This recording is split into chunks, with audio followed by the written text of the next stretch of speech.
গায়ে হলুদের নামে এখন যা হয়, আগের দিনে এই গায়ে হলুদের তেহারা দিয়া 50টা বেড়ারে বিয়া করান গেল, ঠিক কিনা কর?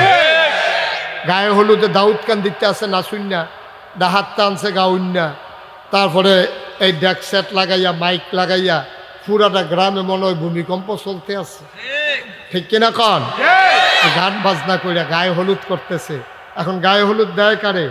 ছেলেরে গায়ে হলুদ দিতে আসে মেয়ের মামাতো ভাই, খালাতো ভাই, মেয়ের মামাতো বোন, খালাতো বোন, ফুফাতো বোন, জ্যাঠাতো বোন, তালতো বোন, মেয়ের বান্ধবী যারা, ওরা আসে ছেলেরে গায়ে হলুদ দিতে। আবার মেয়েরে গায়ে হলুদ দিতে যায় কারা? ওই স্বাস্থ্য ভাই, মামাতো ভাই, ফুফাতো ভাই, খালাতো ভাই, জাড়াতো ভাই। যেই মেয়েটারে দেখা যায় নাই, কবিরা গোনা, এই মেয়েটার গালের ভিতরে হাত দিয়া ছেলেরা গায়ে হলুদ দিতেছে। মেয়ের বাবা আবার আরেকজনকে কইতেছে, পুত্রা আপনি একটু গুইরা কারণ ভিডিও করতে আছে। আপনি কি চিন্তা করতে পারেন আমরা মুসলমান কই আছি? আপনি কি একটু ভাবতে পারেন যে মুসলমান আমরা কই আছি? আবার মসজিদ কমিটির সভাপতি, এবার আর মাইয়ার বিয়ার ভিতরে দাউন কাদিতে নাসুন্না আনছে, ডাহাতে গাউন্না আনছে, সারাটা রাত এই গ্রামটার ভিতরে এই গান বাজনা হইছে এই গায়ে হলুদের নাম দিয়া। এরপরে এই দম্পতির ঘরে এতান্ডির বিয়ে হইব, জামাই বউয়ের ঘরে ভালা বাচ্চা হইব। আপনি এটা আশা করেন কেমনে? এইতান্ডির ঘরে যে ওইছে এই দিয়ে তো বেশি, অনেরও তো কথা নাই তান্ডির ঘরে, ঠেড়া বইরা মরণের কথা। তারপরে আপনি ভালো আশা করেন কেমনে? কেমনে আশা করেন আপনি ভালো? কি হবে এই মাহফিলটা দিয়া? এরকম যদি আমি 5000 মাহফিল করি, আমার ওয়াজ কে শুনে? এই ওয়াজের পরে দেখবেন যে সব ওয়াজ শুনে কান্দাকাটি করে দোয়া টোয়া করে বাড়ি যেতে আছে, কানতে আছে, এই বিড়ি টানতে আছে, দোমার লোকে ওয়াজ উঠতে আছে, ওয়াজ উইরা শেষ, ওয়াজ শেষ। আহারে মুসলমান, মুসলমান মন দিয়ে শুনো রে ভাই, জান্নাতে যদি যেতে চাও তাইলে বিধান মানবা আল্লাহর, কারণ জান্নাতের মালিক হলেন আল্লাহ। কে? আল্লাহ। কথা কয় না কে? আল্লাহ। আপনি আল্লাহর থেকে জান্নাত নেবেন, অথচ আল্লাহ বেজার হয় এমন কাজ করবেন, এটা কেমনে সম্ভব? আপনি আমার থেকে টাকা হাওলাত চান, অথচ আমার রাস্তায় গদারে দোকানপাটে বৈশা বৈশা গালাগালি করেন। এই গালির শব্দ, এই গালির কথা যখন যার কাছ থেকে টাকা হাওলাত নেবেন, উনি যখন শুনছে যে ওনারে গালাগালি করেন আপনার দোকানে বৈশা বৈশা, তারপরে টাকা হাওলাত নিতে চাইলে তো উনি দেবেন না।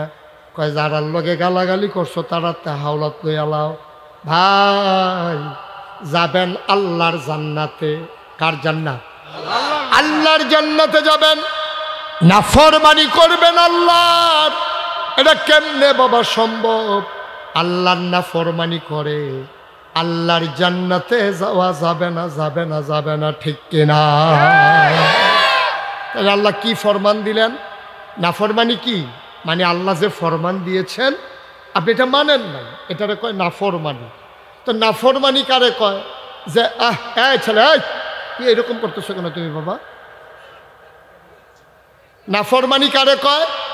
আল্লাহ আপনাকে যে ফরমান দিয়েছেন এই ফরমান আপনি মানলেন না, এটারে কয় নাফরমানি। মানে ফরমানকে না মানা, অস্বীকার করা, না মানা। এখন আল্লাহ ফরমান দিলেন কি আমরা একটু জানি চলেন। আল্লাহ বললেন কওলু লা ইলাহা ইল্লাল্লাহ। তোমরা যারা আরশাদিয়া মাহফিলে এসেছো সবাই তোমরা পড়ো লা ইলাহা ইল্লাল্লাহ মুহাম্মাদুর রাসূলুল্লাহ সাল্লাল্লাহু আলাইহি ওয়াসাল্লাম। এটা আল্লাহর কথা, তোমরা পড়ো লা ইলাহা ইল্লাল্লাহ মুহাম্মাদুর রাসূলুল্লাহ। পড়লাম আমরা, এখানে যারা আছি সবাই মিলে পড়লাম, একজনও আমরা বাকি নেই, সবাই মিলে আমরা কলমা পড়ে নিলাম। মোবাইলগুলো দয়া করে একটু বন্ধ করে দেন, যাদের মোবাইল বাজে একটু বন্ধ করে মন দিয়ে শুনুন। তাইলে 1 নম্বর আল্লাহ বললেন তোমরা পড়ো লা ইলাহা ইল্লাল্লাহ মুহাম্মাদুর রাসূলুল্লাহ। আচ্ছা, এই কথাটা কি আজকের কথা নাকি 1500 বছর আগের কথা? একটু আওয়াজ করে কথা বলেন। এটা কি এই যে আমি বললাম আল্লাহ বলছেন তোমরা পড়ো লা ইলাহা ইল্লাল্লাহ, এটা আমি শুই না বলছি, আমারে তো আল্লাহ বলে নাই বলার জন্য, বলছেন নবীজিরে। নবীজিরে বলছেন আপনি বলে দেন সবাই যেন পড়ে লা ইলাহা ইল্লাল্লাহ মুহাম্মাদুর রাসূলুল্লাহ। এই কথা বইলে আল্লাহ তাবারক ওয়া তাআলা দায়িত্ব দিলেন। তো নবীজি বললেন এই কথাটা কি আজকের না ১৫০০ বছর আগের কথা বলেন? এটা কি আজকের না ১৫০০ বছর আগে? তো যাদের কাছে বলছে ওরা কি বাংলা বুঝতো? কথা কন, আরবি ইংরেজি বুঝে? ওরা আরবি ভাষাভাষী মানুষ। খুব খেয়াল, আওয়াজ করেন না, মনোযোগের সাথে শুনে। এখানে আমাদের আসল কথাটা, বুঝের কথাটা। মানুষগুলি ছিল আরবি ভাষাভাষী, তো ওরা বুঝতো ছেলেরা কি হয়েছে, আল্লাহ যেই ভাষায় বলছে ওরা কিন্তু এই আরবি বুঝতো। এটা রাখে না, ওরা কিন্তু এই আরবি বুঝতো। এখন যখন নবীজি বলছে এই আমার দেশের মানুষ, আমার গোষ্ঠীর মানুষ, আমার জ্ঞাতি গোষ্ঠী, আমার এলাকাবাসী, আমার দেশবাসী, তোমরা সবাই পড়ো লা ইলাহা ইল্লাল্লাহ মুহাম্মাদুর। আচ্ছা এবার বলো সবাই কি পড়ছে? কথা কেন, সবাই পড়ছে? ভাগ হয়ে গেছে দুইটা, একদল পড়ছে আরেক দল পড়ে নাই। তাইলে যারা পড়ছে তারা হয়ে গেছে আল্লাহওয়ালা, যারা পড়ে নাই তারা হয়ে গেছে শয়তানওয়ালা।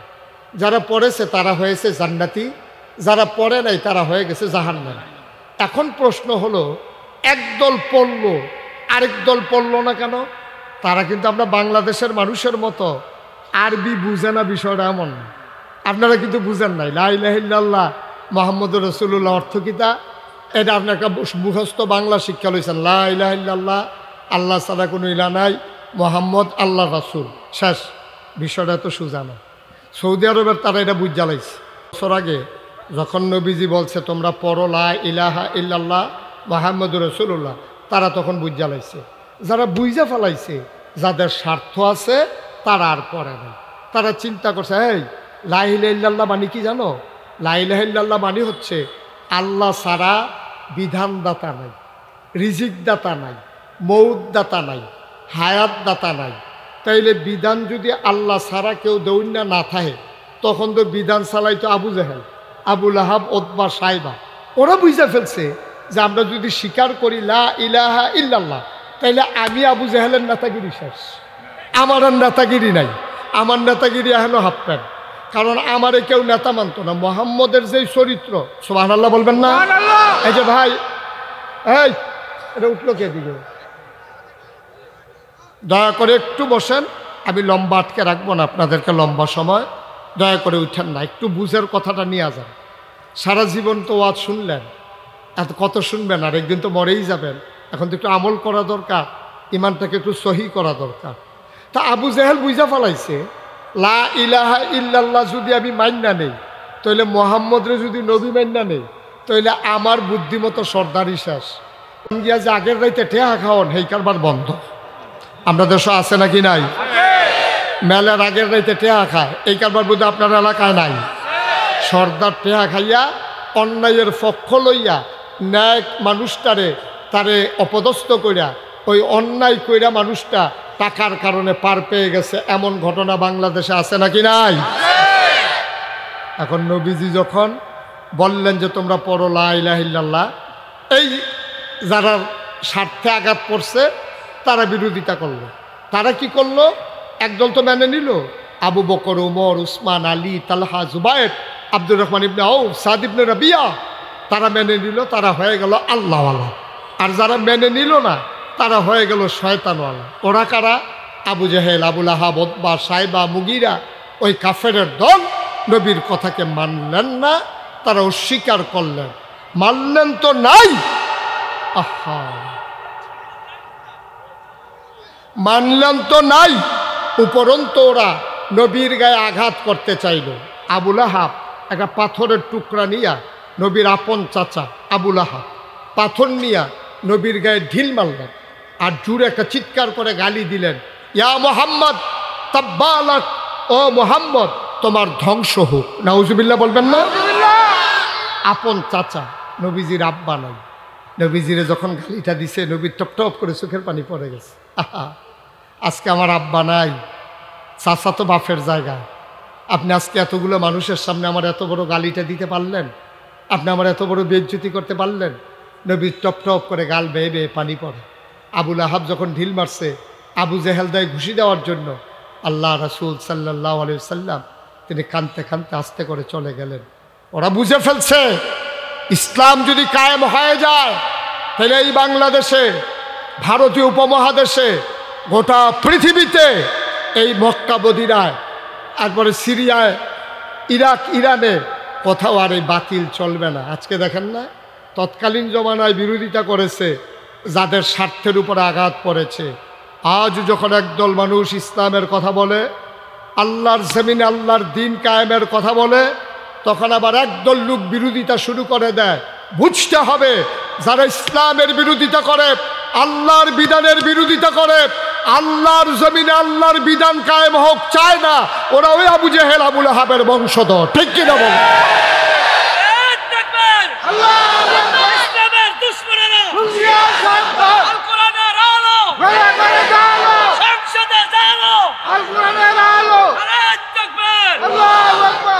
তৎকালীন জমানায় যারা বিরোধিতা করেছে আজকেও তারা সেই কারণেই বিরোধিতা করতেছে।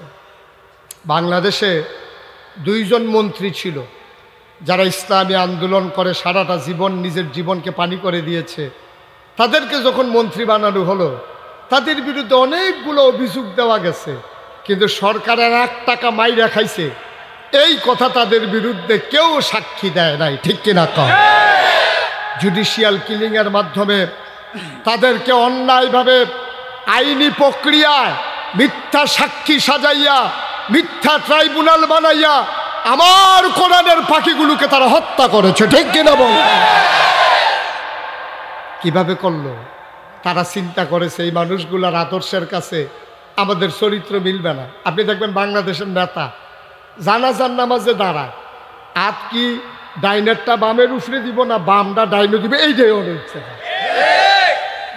আপনি কি চিন্তা করতে পারেন? 92% জন লোক মুসলমানের দেশে, এই মুসলমানদের নেতা আত্রা কোনটা উফরে দিব কোনটা নিচে দিব এইটা এখন পর্যন্ত শিখা নাই। বুঝা গেল তারা তাহাজ্জুদ পড়ে। তারা তাহাজ্জুদ পড়ে। যেই লোক জানাজা ইচ্ছা না, আত্মা ধরা ইচ্ছা না, এই লোকটা আমরা নেতা, তো আমরা উপরে গজব আইতো না কি চাইতো? গজব আইতো না কি আইব? তো যেই কথাটা মনে পড়ছে দেখি কইলে তা কইলে, হ্যাঁ।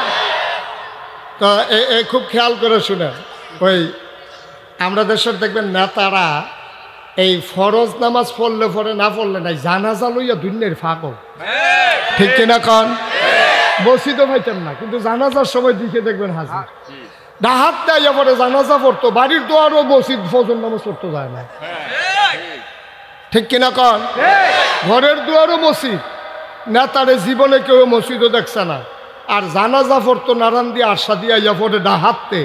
কারবারটা গীতা এটি নামাজ না, এটি হইল বুট, রাজনীতি। ঠিক কিনা খাও? আইওয়াস, মানুষের চোখ ফাঁকি দেওয়া, মানুষের চোখ ফাঁকি দেওয়ার জন্য এই কারবার। তুমি জানাজা, আচ্ছা এবার আপনারা ফতোয়া দিবেন, আমার ওয়াজ শেষ, হুজুররা বাঁচতেন না তারা কুক। এই আচ্ছা জানাজার নামাজের দাম বেশি নাকি ফরজ নামাজের দাম বেশি?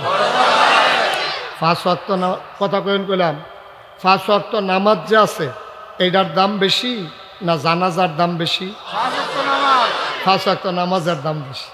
এর লাগে ওই হুজুরে যে ওয়াজ করতে আছে যে সারাটা জীবনের নফল যদি একখানো করেন, ও একা ফরজ বানাইতেন পারতেন না? ও ফরজটি খুব গর্জ দিয়া ধরেন, নফলও ফইরেন, নফল বাদ দিয়েন না, তবে ফরজ ঠিক রেখা ফাঁকড়ি বান্ধেন, লুঙ্গি খুললা না।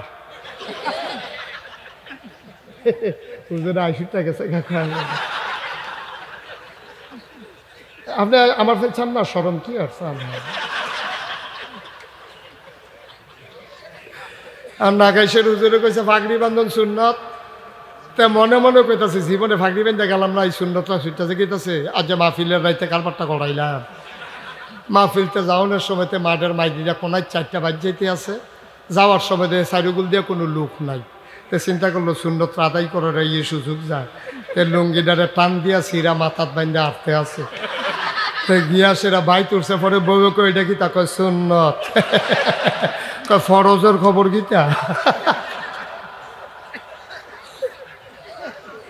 এত অসুখের ফরজের খবর নাই, তে বাইতে গিয়া সুন্নত লইয়া উঠছে, তে যন্ত্রপাতি বার করিয়া।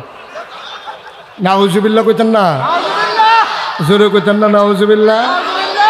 তো হুজুরে ওয়াজ করছে যে সারা জীবনের নফল মিলাইলেও ফরজ হইতো না, সুন্নত যদি আদায় করেন অবশ্যই সুন্নতের দাম আছে, মুস্তাহাবের দাম আছে, তবে ফরজ আদায় কইরা। ঠিক নিও? হাতার গিয়া ফ্যাডও খিদা লাগিয়া রইছে, একটার ফ্যাডের খিদা তার মনটা কয় মারি রাখাই আলাই। এমন টাইমে ডাক্তার সাহেবের লোকে দেখা হয়েছে, পরে ডাক্তার সাহেব কয় কী সমস্যা? সাংঘাতিক ফ্যাডে খিদা। কয় না এই ভিটামিন ট্যাবলেটটা খান। হাতে যে ঘুষি দিছে না, কপাল ভালো। বেড়া ফ্যাডের খিদায় ফ্যাট বুক ফ্যাট একখানো লাগিয়ে গেছে, এবার আমার ভিটামিন খাওয়া। ভিটামিন হইলো ফ্যাট ভরা থাকলে না, ফ্যাটও খানা নাই, কি এর ভিটামিন এটা রিয়াকশন করতে সাইড দিয়ে জায়গা মরণের কথাতে। ঠিক নিও? তোর বেড়া ফরজ দেয়, তুই সুন্নত নিয়ে কাটাকাটি করস। তো যেই কথাটা কইতাম ইসলাম, আপনারা ফরজ আদায় করবেন, সুন্নত করবেন, তবে ফরজ ঠিক রাখা সুন্নত করবেন, নফল করবেন, ফরজ বাদ দিয়া না। তো হুজুরে যে ওয়াজ করছে, এই অনেক সুন্নত নফল মিলাইলেও একটা ফরজ বানান যাইতো না। এই কথা হইন না, এক মুরব্বী মনে মনে কয় 70-80 বছর বয়স হয়ে গেছে গা, আর বাসাম কয় বছর। তো যে নফল নামাজ পড়লাম, সবে বরাতের রাইতে, মেরাজের রাইতে, তারপরে লাইলাতুল কদরে কত নামাজ পড়লাম, তারপরে এতেকাফু বইয়া বইয়া পড়লাম। তো নফল ডিকি সবটি ফাও গেল নাকি? হুজুরে দেখি তা কইল যে সারা জীবনের নফল মিলাইলেও বিলে একটা ফরজ বানাইতাম পারতাম না। তো বুড়া বেড়া আত্মীয় হুজুর প্রশ্ন আছে। কয় কি প্রশ্ন? কয় যে আপনি যে কইলেন সারা জীবনের নফল মিলাইলেও ফরজ বানাইতাম পারতাম না, তারপরে আপনি যদি কইয়া দিতেন কয় হাজার নফল মিলাইলে একটা ফরজ হয়, কাম লাগলে বাড়াইয়া নফলটি করতাম। হুজুর একেবারে যে 40 বছর ধরে ওয়াজ করে এই প্রশ্ন দেখে করছেন, আর এত কিতাব পড়লাম কোনখানে এটা ফাইলামও না। হুজুরে চিন্তা করে দেখলো এটা কিতাব দিয়ে হইতো না, এটা আহল খাটাইয়া কন লাগবে। তখন হুজুরে বুদ্ধি করে কইছে, কিতানা জিগাইছিলেন? হুজুর জিগাইছিলাম কয়টা নফল মিলাইলে একটা ফরজ হয়। হুজুরে আইস দিয়া কইছে যতটা সুপারি গাছ মিলাইলে একটা নারকেল গাছ হয়।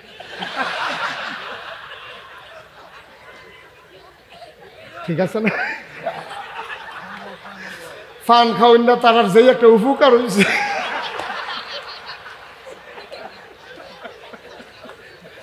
আমরা হুজুরে ফানের জন্য চাপাইতে আছে, ফানের জবান নাই দেখে ফানে আব্বা ডাকছে না, নাইলে হুজুর কয়েকবার আব্বা ডাকা মাপ চাইয়া লইল হুজুরের কাছে যে আমার আর চাবাইয়ার না, মাপ কইরা দেন। চুইরা লাইতেছে হুজুরে। তাকে আল্লাহ দিন দিছে, রাত দিছে, আবার চাবাব। ঘুমের তেমাই দিদি উঠটা না চাবাইলে এসারে একবারে হুইতা খাইতে। সবাই কন আমিন, জোরে কন আমিন। ভাইয়ারা সহজ হিসাব, 1 কোটি নারিকেল গাছ মিলাইলে একটা সুপারি, 1 কোটি সুপারি গাছ মিলাইলে একটা নারিকেল গাছ যেমন তুমি বানাইতে পারবা না, সারা জীবনের নফল মিলাইলেও ফজর নামাজের ফরজের একটা সাজদা বানাইতে পারবা না। ঠিক কিনা? আহারে বিশাল। নেতা জানাজা মনে আছে নিও, ডাহাতে রোয়ানা দিছে, দাউদ কান্দিয়া পড়ছে, পরে জুহরের নামাজ শেষ, জানাজার লাগে সব লাইন ধরে দাঁড়াই নিছে। কর্মীরা হাতে ফোন দিতে, আপনি কই? কয় দাউদ কান্দি টুল প্লাজার মধ্যে জাম্বা ফুইটা রইছি। আপনি জানাজা হইতে আপনার লিখে বইয়া থাকবো, মানুষ তাড়াতাড়ি আমি উড়াল দিতাম, উড়াল দিতাম। এর ভিতরে দিয়া এবার আইসে মাইথার দিয়া আইসে, পরে কাতার সোজা করেন, জানাজা হয়ে যাবে। গিয়া সেরা হুজুরের হাত ধরে লাইছে একবারে, নেতা আইয়া পড়ছে মাইথার দিয়া, সামান্য ফালের বাজার দিয়ে ঘুরান দিয়া, এখন দেখবেন আমরা এখন ঢুকা লাইব, কয়টা মিনিট সময় দেন ভাই, আপনারা মুরব্বীরা সবাই একটু সময় দেন। তো সবাই কিছু আচ্ছা, ও আইয়া পড়ছে যখন একটা লোক ডাহাতে আইছে, কয় মিনিট সময় দাও। এবারে আইয়া ঢুকছে, এবারে তো মাইক দিছে, এবারে সকলের শুভেচ্ছা জানাইয়া সকলে যখন জানাজার দাঁড়াইছে, এবারে আল্লাহু আকবার।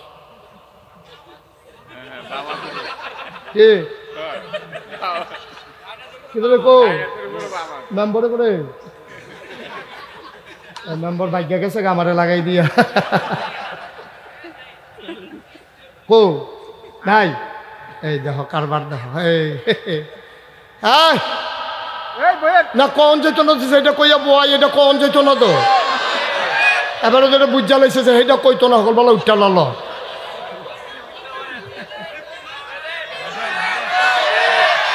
ঠিক আছে এটা ক্ষতি আছে অসুবিধা আছে দর্শক সবাই কোন মার এইটা একবার কই আমি যেই বিপদ আছি খালি বুর্খা গাউদনের বাহির হইছে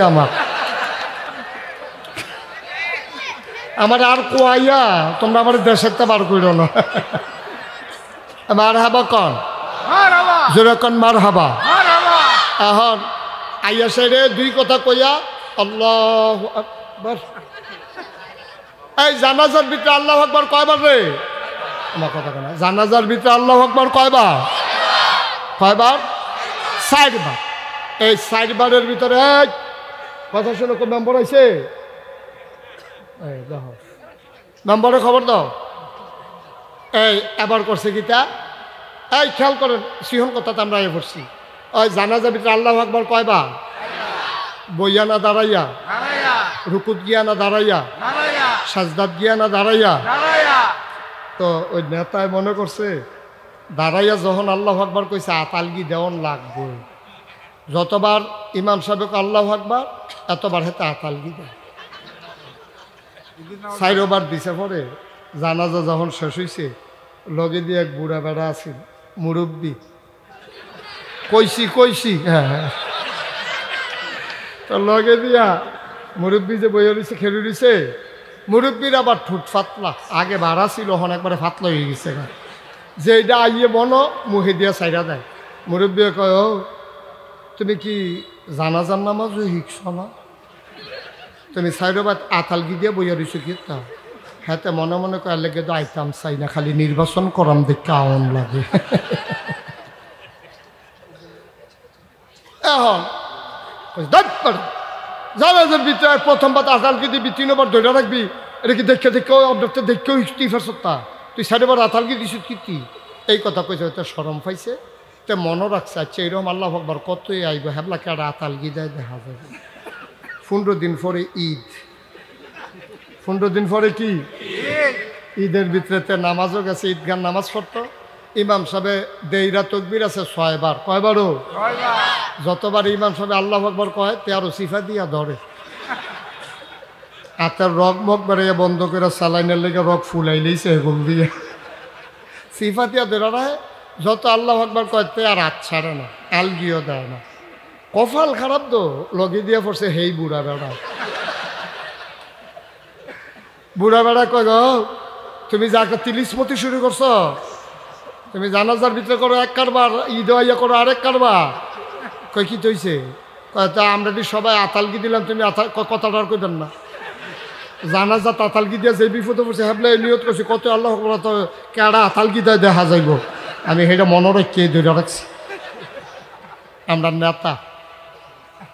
নেতা তারা আমরা নেতা এই দেশটা ভালো চলবে এটা আশা করেন কেমনে তাইলে নেতা নির্বাচন করতে সাবধান অবলম্বন করতে হবে ঠিক কিনা কও তাইলে নেতা তাকেই আমরা বানাবো যেই দেশে মুসলমানের নেতা হবে 5 ওয়াক্ত নামাজি ঠিক কিনা বলো যেই দেশে নেতা হবে প্রয়োজন কোনোদিন কোনো মানুষের টাকা এই মানুষের টাকা গমের টাকা টিনের টাকা এইসব টাকা যারা আত্মসাৎ করবে না যাদের কলিজার ভিতরে ভয় থাকবে আল্লাহ ওরাই হবে ওই সৎ মানুষগুলো আমাদের নেতা হবে ঠিক কিনা কও তাহলে নেতা হবে সৎ আর শাসন চলবে কার আইন চলবে কার আল্লাহর আইন চলবে আর সৎ মানুষের শাসন চলবে তাহলেই আমার বাংলা সোনার বাংলা হবে ঠিক কিনা বল এত সুজানা সোনার বাংলা বানান এত সুজানা সোনার বাংলা বানানো অনেক কঠিন ওই যে একতে ক্ষেতের মধ্যে কাম করে আর কইতাছে মানুষে বিলে কেমনে ঘুষ খায় আমি জীবনে ঘুষ খাইতে জীবনেও খাইছি না কয় তুই কিতা করস কইছে ক্ষেত কাম করি কতটা দেয় কেডা তুই ক্ষেত কাম করস তোর ঘুষ দিব কেডা তুই অফিসও গেলে তো টুল দিবে রে বেচ্চা খাইয়া লাইলি তুই তা খেত বইয়া বইয়া ঘুষ খাই না কইতে তো মজায়, তুমি অফিসে গিয়া কও না যে ঘুষ খাই না। এই মানুষ ইসলামের ভিতরে গেছে তো, কথা যেটা মনে পড়ছে এটা কি কইলি তা? আল্লাহর নবী নাই, আবু বকর সিদ্দিক নাই।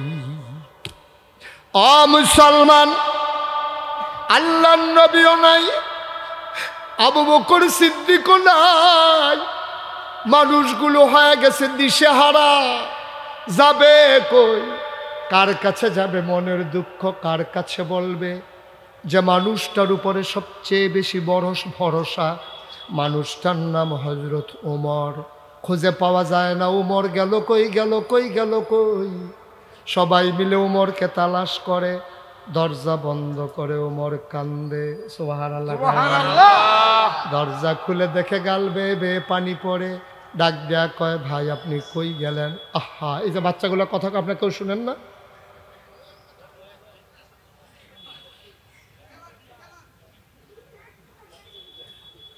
হযরত ওমর ঘরের ভিতরে পাওয়া গেল, গাল বেয়ে বেয়ে টপ টপ করে পানি পড়ে। মানুষ গিয়া কয়, ওমর আপনি কেন কান্দেন? ওমর কয়, আমি জানি তোমরা আমারে খুঁজে তালাশ করবা। আবু বকর নাই, তোমরা আমার কাঁধেই বোঝা দায়িত্ব দিতে চাইবা, দয়া করে মাফ করে দাও। আমি এই দেশের প্রেসিডেন্ট হতে চাই না, আমি খলিফা হতে চাই না, আমার বড় ভয় লাগে। আমারে যদি খলিফা বানাও, আর আমার দেশের ভিতরে ফুরাত নদীর তীরে একটা কুকুর যদি না খেয়ে মারা যায়, আল্লাহ যদি কিয়ামতের ময়দানে আমারে ডাক দেয়া কই, ওমর রে, ওমর কুকুর কেন না খেয়ে মারা গেল, জবাব দে। সেই দিন আমি কি জবাব দেব, এই ভয় আমি ঘরের ভেতরে লুকিয়ে আছি। বাচ্চাটারে বসাইতেন, এই বাচ্চাটা এমনি উকি মেরা রয়েছে কেন? আপনাকে এখানে একটা যুবক নাই যে বাচ্চাটা কথা করে আস্তে করে দিবেন, ব্যথা পাবে যেন না কান্দা, যে মাইর হবে, আওয়াজ হবে না। এখানে বেশি বিরক্ত করে অনেকে আছে, সাংঘাতিক বিরক্ত করতে আছে, কিন্তু একবার চুপ। সবাই কন আমিন, জুড়ে কন, আর জুড়ে। ওমর কান্দে, সবাই কয় আপনি কানলে হবে? কে আছে এখন এই হাল ধরার? আপনাকেই ধরতে হবে। সবাই নিয়ে বসাই দিছে। এখন ওমর ঘুমাইতে পারে না, টেনশনে ঘুমাইতে পারে না। চোখটা লাগিয়ে উঠলে মাথার ভিতরে মনে হয় যেন জাহান্নামের আগুন চোখের সামনে ধাউ ধাউ করে জ্বলতেছে। এই ওমর, তুমি ঘুমাইলে চলবে? দেশের মানুষের খবর কি? লাফ দিয়ে উঠতে যায়, একটা চামড়ার চাবুক হাতে নিয়ে উনি বের হয়ে যায়। সবাই ঘুমাইতে যায়, উনি ঘরের তে বার হয় চামড়ার চাবুক নিয়ে, ঘুরতে ঘুরতে ঘুরতে ঘুরতে। ভাই এগুলো এখন রাখেন, এটা কি এখন টাকা গোনার সময়? আপনারা ওয়াজ শুনতে হবে না? কেমনে ওয়াজ শুনেন আপনারা টাকা গুনতে গুনতে? হায় হায় রে, এটা রাখেন, পটলা বেঁধে রাখেন, পরে পরে মাদ্রাসায় গিয়ে ইয়ে করে। আমি তো খেয়াল করি না এতক্ষণ। আমরা একজনের মাথা তো এটা আইলো না, আমরা কিতা করতে আসি? সুইরা লাইতেছে টেহা গুন না,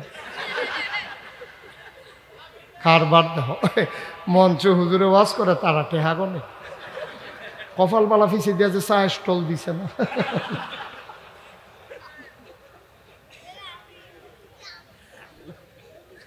খুব খেয়াল। সবাই ঘুমাই গেছে, কেউ জাগনা নাই। ওমর বের হয়ে গেছে চামড়ার চাবুক নিয়ে। ঘুরতে ঘুরতে ঘুরতে ঘুরতে চলে গেলেন তিনি বর্ডার বেল্টে, সীমান্ত এলাকায়। দায়িত্ব দায়িত্ব দায়িত্ব দায়িত্ব কি জিনিস দেখো। চামড়ার চাবুক নিয়ে চলে গেছে একবারে বর্ডার বেল্টে, সীমান্ত এলাকায়। মনে করেন ইন্ডিয়ার ওপরে বর্ডারের কাছে ঘুরতে আসে, চোখের পানি টলমল করে। এই দেশের মানুষের কি উপায়? কে জানি খায়, কে জানি খায় নাই, কে জানি ঘুমাইছে, কে জানি ঘুমায় নাই। আমি ওমর ঘুম আসে না, সারাটা রাত ঘুরতে ঘুরতে ঘুরতে ঘুরতে মাঝ রাত পার হয়ে গেছে। পাখিগুলো ঘুমিয়ে পড়েছে আপন নিরে, গরুগুলো গোয়াল ঘরে, বাওয়ারিশ কুকুরগুলো নিরাপদ আশ্রয়ে, প্রিয়তম স্বামী প্রিয়তমা স্ত্রীকে নিয়ে ঘুমিয়ে পড়েছে। ছোট্ট শিশু মায়ের বুকে মুখ রেখে ঘুমায়। সুবহানাল্লাহ বলবেন না? আমরের ঘুম নাই। হঠাৎ করে কান পেতে শুনলেন দূর থেকে দুইটা বাচ্চার কান্নার আওয়াজ শোনা যায়। হযরত ওমর দিলেন দৌড়, দৌড়ে দৌড়ে দৌড়ে দৌড়ে ওই কান্নার আওয়াজ লক্ষ্য করে আওয়াজের কাছে গেলেন। গিয়ে দেখলেন একটা ছেঁড়া তাঁবু, তাঁবুর ভিতরে দুইটা বাচ্চা উপর হয়ে শুয়ে আছে। পেটের ভিতরে দুইটা পাথর দিয়ে দুইজন ঘুমায় আর কান্দে, শুয়ে আছে আর কান্দে। আম্মা, ও আম্মা, আম্মা, আম্মা গো, তুমি না বলছিলা কাফেরের দেশে খানা নাই, মুসলমানের দেশে খানার অভাব নাই। সকালবেলা ঢুকলাম, দুপুর হইল, কেউ খবর নিল না। বিকাল হইল, কেউ জিজ্ঞেস করল না। মাঝরাত পার হয়ে যায়, আর তো সইতে পারি না গো আম্মা, যে কোনো সময় মরে যাব গো আম্মা। কই তোমার মুসলমান, কই তোমার উমর, কই তোমার ইসলাম? তাড়াতাড়ি খাবার দাও, নাইলে বাঁচব না গো আম্মা, বাঁচব না। এই কথা বলে বলে বাচ্চা দুইটা কান্দে। মহিলারা মিথ্যা সান্ত্বনা দেওয়ার জন্য পাতিলার ভিতরে একটু পানি দিয়া, কয়টা পাথর দিয়া, কাঠি দিয়া আস্তে আস্তে নাড়তে আছে। ওমরে নিজের চোখে দেখা কান্না আর সামাইতে পারে না, দিলেন দৌড়ে দৌড়ে মদিনার যে গোডাউন, গোডাউনের দরজায় দাঁড়ালেন। গোডাউনের যিনি দারোয়ান তার নাম ছিল আসলাম। ডাক দিলেন, আসলাম কই রে? লাফ দিয়ে আসলাম এসে দরজা খুলে দিলেন। তাড়াতাড়ি একটা বস্তার ভিতরে আটা ঢোকাও, পাকা খেজুর ঢোকাও, সবজি ঢোকাও। আটা ঢোকানো হলো, খেজুর দেওয়া হলো, সবজি দেওয়া হলো। ওমর বললেন মুখটা বেঁধে দাও, বস্তার মুখ বেঁধে দেওয়া হলো। আবার উমর বলে আমার মাথায় উঠাই দাও। পেছনে দেখে দুইজন কর্মচারী দাঁড়িয়ে আছে। ওরা বলে ইয়া আমিরাল মুমিনিন, ইয়া খলিফাতাল মুসলিমিন, আপনি চলে যান সামনে সামনে, আমরা বস্তা নিয়ে আসতেছি পেছনে পেছনে। ওমর কয় তোমরা কারা? আমরা রাষ্ট্রের কর্মচারী। কয় কেন এসেছো? কয় বস্তা নেওয়ার জন্য। কয় বস্তা তো আমারটা, আমি নেব, দায়িত্ব আমার, বস্তাও থাকবে আমার মাথা। তখন ওমর অর্ধেকটা পৃথিবীর প্রেসিডেন্ট। ওনারা পৃথিবীরে অর্ধেকটা করলে, একটা মিষ্টি কুমড়া মাঝি দিয়া বরাবর কাটলে অর্ধেকটা যেমন, পুরা পৃথিবীর অর্ধেকটার প্রেসিডেন্ট ছিল উমর। ৩১ লক্ষ স্থলভাগের উমর ছিলেন প্রেসিডেন্ট, জলভাগ সহ গোড়া পৃথিবীর অর্ধেকটা সেই উমর, অর্ধ পৃথিবীর প্রেসিডেন্ট আমিরুল মুমিনিন খলিফা। এই যে ভাই, এই যে ভাই, এই ছেলে বসো। আপনি উঠতে একটা বুঝ করে উঠবেন না, এবার মনে করছে অন্য হুজুর।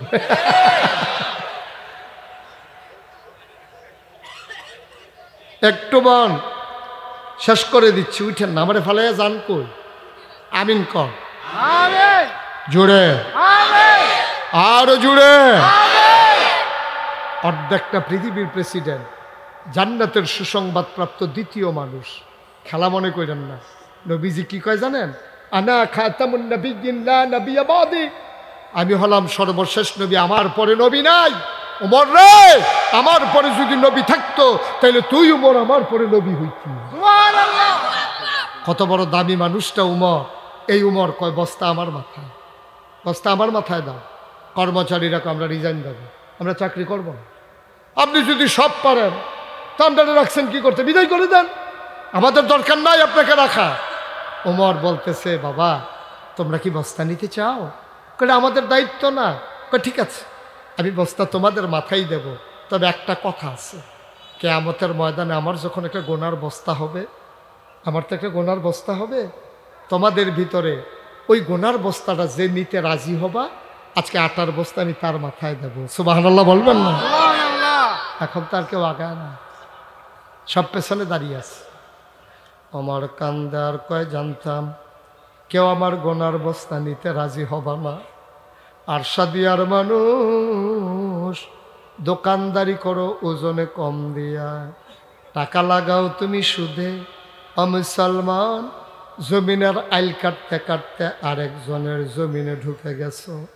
আজকে মাহফিল শেষে বাড়িতে গিয়া তোমার বিবিরে জিজ্ঞেস করো, বিবি আমি যে গোনা করি তার ভাগ নেবা নাকি?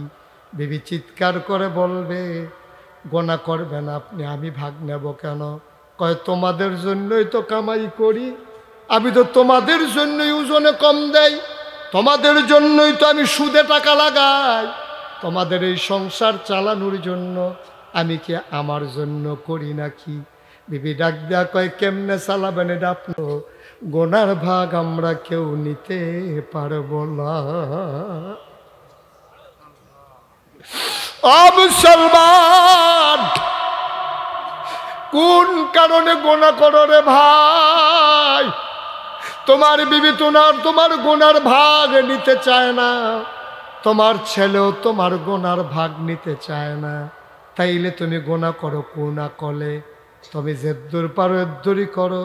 তোমার ঘরে রঙিন টেলিভিশনের কি দরকার? হালাল কামাই তুমি 5 তালা করো, আমার আপত্তি নাই। হারাম কামাই দিয়া টিনের ঘর দরকার নাই, প্রয়োজনে সোনের ঘরে থাকবা, ঠিক কিনা? বাচ্চা যাও পরকালে, তুমি কয়দিনের জিন্দেগি? 60 বছর দেখতে দেখতে চলে যাবে, 70 বছর দেখতে দেখতে চলে যাবে। ওমর আটার বস্তা, এখন তো আর কেউ আগে না। ওমরকে আমার মাথায় তুলে দাও। বস্তা নিয়ে ওমর হাঁটতেছে, বুড়া মানুষটা মরুভূমির মাঝ দিয়ে দৌড়তে দৌড়তে দৌড়তে দৌড়তে ঘামতে ঘামতে ওই মহিলার দরজায় গিয়া দাঁড়াইছে। দরজায় দাঁড়ায়, আসসালামু আলাইকুম। ভেতর থেকে মহিলা কো, ওয়ালাইকুম আসসালাম। কে সালাম দেয়? আম্মা, আপনি আমাকে চিনবেন না, একটু দরজাটা খুলে দেন। মহিলাটা কয়, কে আমার আম্মা ডাকে? আমি কার আম্মা? আমি আম্মা না, আমি আম্মা হওয়ার উপযুক্ত না। যেই সন্তান আমি পেটে ধরছি, যেই সন্তান আমি জন্ম দিছি, এই সন্তানকে 3 দিন ধরে খাবার দিতে পারি না, আমি কিসের মা? আমি কিসের মা? আমি মা না, কেউ আমার আম্মা ডাইকো না। নিশ্চয়ই তুমি মরুভূমির পথিক, সাহায্যের জন্য এসেছ, তুমি অন্য একদিন আইসো, আমি তোমারে খালি ফিরাবো না। তবে আজকে আমার ঘরে দেওয়ার মতো কিচ্ছু নাই। 3 দিন হয় চুলায় আগুন জ্বলে না, সকালবেলা মদিনায় ঢুকেছে, এখনো বাচ্চারা খাবার পায় নাই। আমার আম্মা নাই গোলা, আমি কিচ্ছু দিতে পারবো না বাবা, আমার মাফ করে দাও। আবার উমর ডাক দেখো, আম্মা দরজা খুলে দেখো কে দাঁড়িয়ে আছে। মহিলা দরজা খুলে দিলেন। মহিলা তার উমর চিনে না। মহিলা দেখে বুড়ো একটা মানুষ, মাথায় একটা বস্তা, চোখ দিয়া কপাল বেয়ে বেয়ে পানি পড়তে আছে। কয়, বাবা তোমারে চিনলাম না। কয়, মা আমারে চিনবা না, এই দেশি আমার বাড়ি। আমি এদিক দিয়ে যাচ্ছিলাম, দেখলাম তোমার ঘরে চুলায় আগুন জ্বলে, কিন্তু খাবার নাই। আমার কাছে কিছু আটা ছিল, সামান্য খাবার ছিল, নিয়ে এসেছি। মা দরজা খুলো, অনুমতি দাও, আমারে ঢুকতে দাও। মহিলা বলে, আসো আসো, ভেতরে আসো। ওমর ডাক দেখো, আম্মা আম্মা গো, বস্তাটা ধরে একটু নামাই দাও দেখি। আম্মা বস্তাটা নামানো হলো। ওমর তাকাইয়া দেখে চুলায় যে আগুন ছিল, আগুনটা নিভে গেছে। ওমর ডাক দেখো, আম্মা চুলার আগুনটা নিভে গেছে দেখি, তুমি একটা কাজ করো, বস্তায় আটা আছে, খুলে তাড়াতাড়ি 2টা রুটি বানাও, এই ফাঁকে আমি ফু দিয়া আগুনটা ধরাই দে।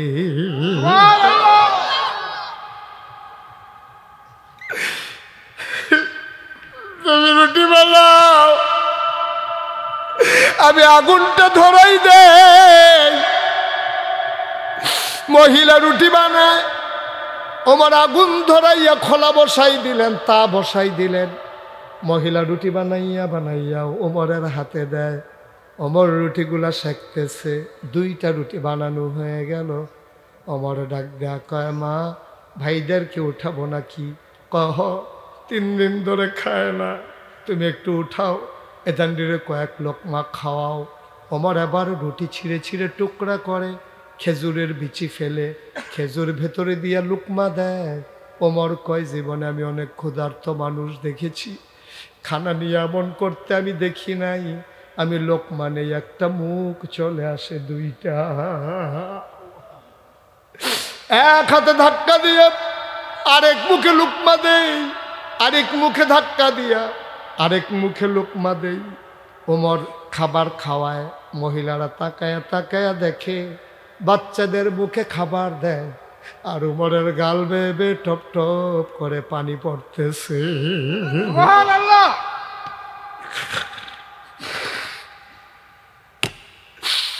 মহিলা ডাক দিয়া কয়, কি নাম তোমার জানি না, কোথায় তোমার বাড়ি তাও জানি না, তোমার মতো মানুষ থাকতে উমর খলিফা হইল কেমনে, তোমার মতো মানুষ থাকতে উমর আবার খলিফা হয় কেমনে, মদিনার মানুষ কি তোমারে চিনে না, তোমার মতো নরম মনের মানুষ, উমরের মন বড় শক্ত, কিসের খলিফা উমর? তুমি একটা কাজ করো, সকালবেলা আমি সবাইকে বলবো তোমারে যেন খলিফা বানাই দেয়, ওমরের খলিফা হওয়ার কোনো যোগ্যতা নাই। মহিলা যখন এমন করে বলতেছে, ওমর বলতেছে, আম্মা এই কথা পরে হবে, তুমিও একটা রুটি খাও। মহিলা কয়, না আমি খাবো না, সকালবেলা বাচ্চারা আবার খাবারের জন্য কাঁদবে, বাবা আমার রুটি লাগবে না, আমি সকালবেলা বাচ্চাদেরকে খাওয়াবো। ওমর এবার কান্দার কয়, আম্মা ও আম্মা, উমরের সাথে আমার বড় খাতির গো, উমরের লগে আমার বড় খাতির, আমি যা কই উমর তাই করে, আমার কথার বাইরে উমর যায় না গো আম্মা, আমার কথার বাইরে উমর যায় না।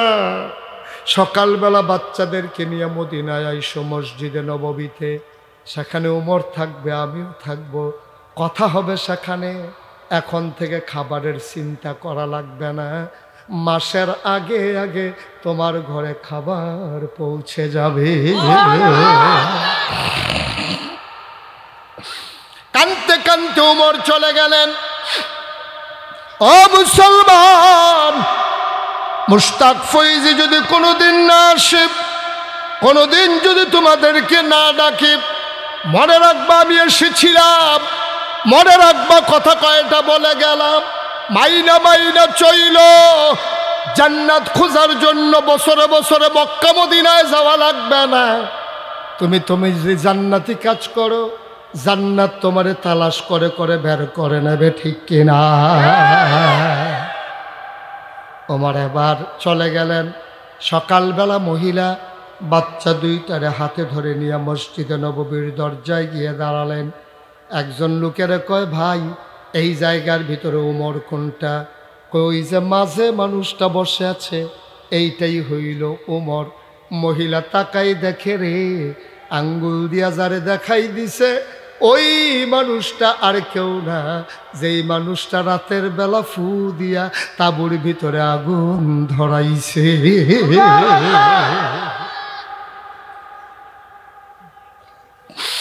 মহিলা ভয় পেয়ে গেলেন, বাচ্চা দুইটারে নিয়ে মহিলা দিলেন তো, উমরের নজর পড়ে গেছে, লাভ দিয়া সামনে দিয়া দাঁড়ায় কয়, আম্মা ও আম্মা আপনি কই যান?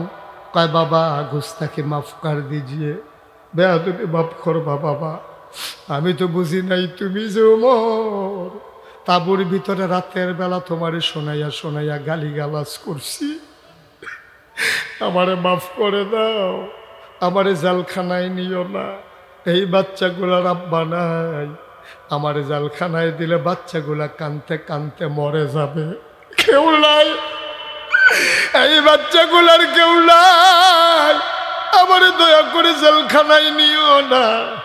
ওমর চামড়ার চাবুকটা মহিলার হাতে দিলেন, ডাক দেয়া কয়, আমি পাঞ্জাবি দাগ খুলে দাঁড়াইতেছি আম্মা, এই আমার পিঠ নাও, তোমার যতক্ষণ পিটাইতে মন চায় পিটাও, গালি দিতে মন চাইলে গালি দাও। আম্মা আম্মা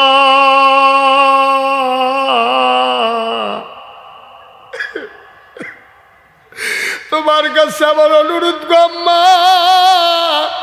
গালি দিতে মন চাইলে গালি দাও, পিটাইতে মন চাইলে ইচ্ছা মতো পিটাও, কিয়ামতের ময়দানে আমি উমরের আসামি বানাইও না।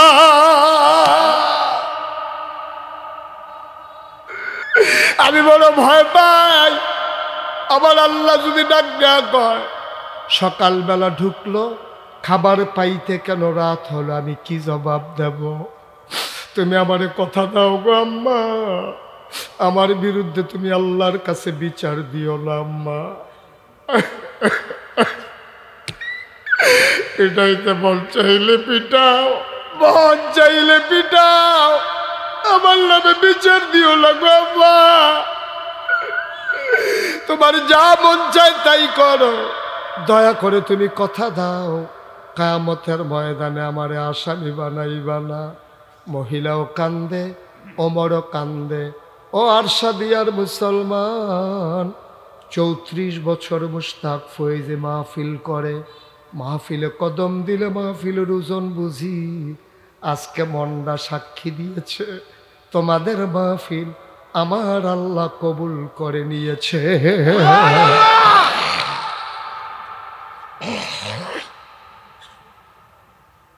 এই কবুল হওয়া মাহফিলটাতে একটা মানুষও দোয়া না করে। ছেলেটা বসাই দেন তো ধরে। আস্তাগফিরুল্লাহ, আস্তাগফিরুল্লাহ, আস্তাগফিরুল্লাহ, লা হাওলা ওয়ালা কুওয়াতা ইল্লা বিল্লাহ। ভাই এইভাবে উঠে মাঝে দিয়া এই কবুল হওয়া মাহফিলে একটা লোক উঠে যাবা না, একটা লোক চলে যাবা না। মাঝরাত কাছাকাছি হয়ে গেল, সবাই মিলে আমরা আল্লাহর দরবারে মাফ চাইব, দরকার আছে নাকি না? এখন আপনি যদি বলেন হুজুর ওমরের ওয়াজ কেন করলেন, আমি কি উমর নাকি? আমি কি অর্ধ পৃথিবীর প্রেসিডেন্ট নাকি? না, তুমি উমর না, তুমি অর্ধ পৃথিবীর প্রেসিডেন্ট না, তুমি আরশাদিয়া গ্রামের, নারায়ণদিয়া গ্রামের বাসিন্দা। তুমি তোমার মতলবের বাসিন্দা, তুমি এই এলাকার বিভিন্ন গ্রাম থেকে এসেছো। তোমার গোটা পৃথিবীর খবর নিতে আমি বলি নাই। তোমার 5টা ছেলে বিদেশ থাকে, 2 বছর পরে পরে দেশে আসে। ভাই ভাই, এই যে ভাই, দয়া করে একটু তাকান, এই যে তাকান আপনি। 10টা মিনিট সময় ভিক্ষা চাইলাম আপনার কাছে, বসেন। আহা, ভিক্ষা চাইলাম, আপনি বসেন।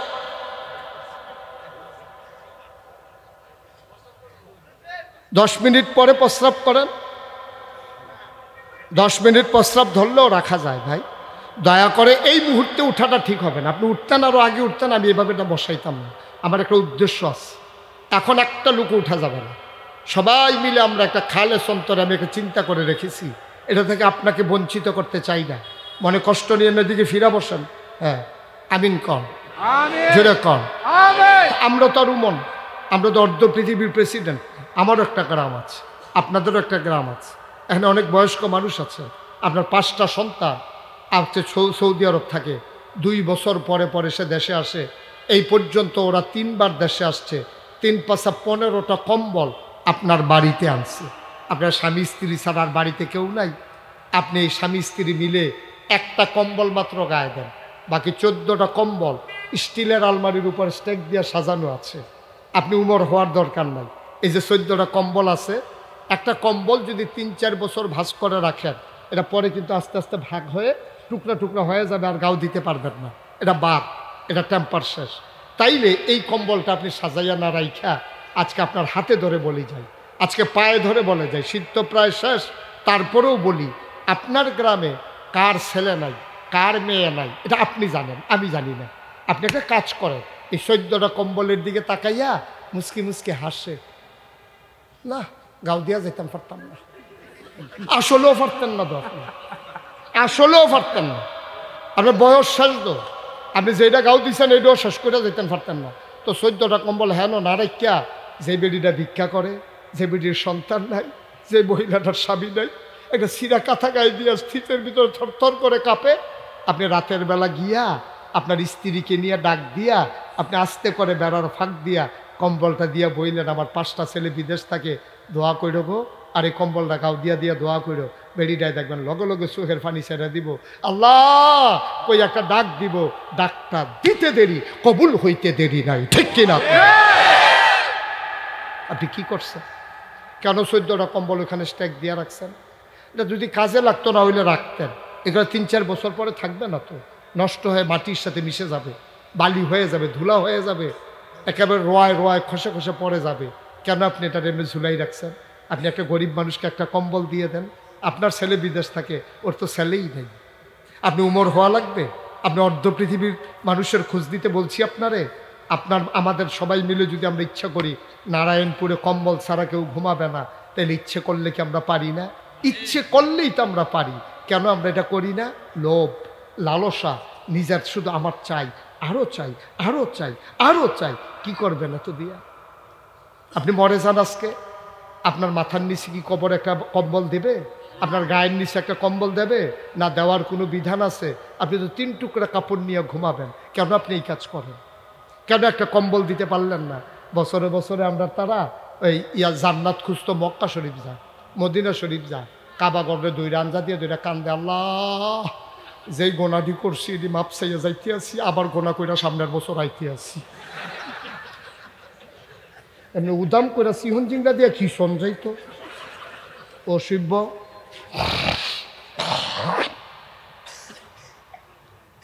তুই সারাটা বছর গোনা কইরা সেটা তুই কয়টা টেহা আছে, তুই গিয়ে মদিনা শরীফ ইয়া করে, এই কি করে, ওই আপনার এই এতেকাফ করে।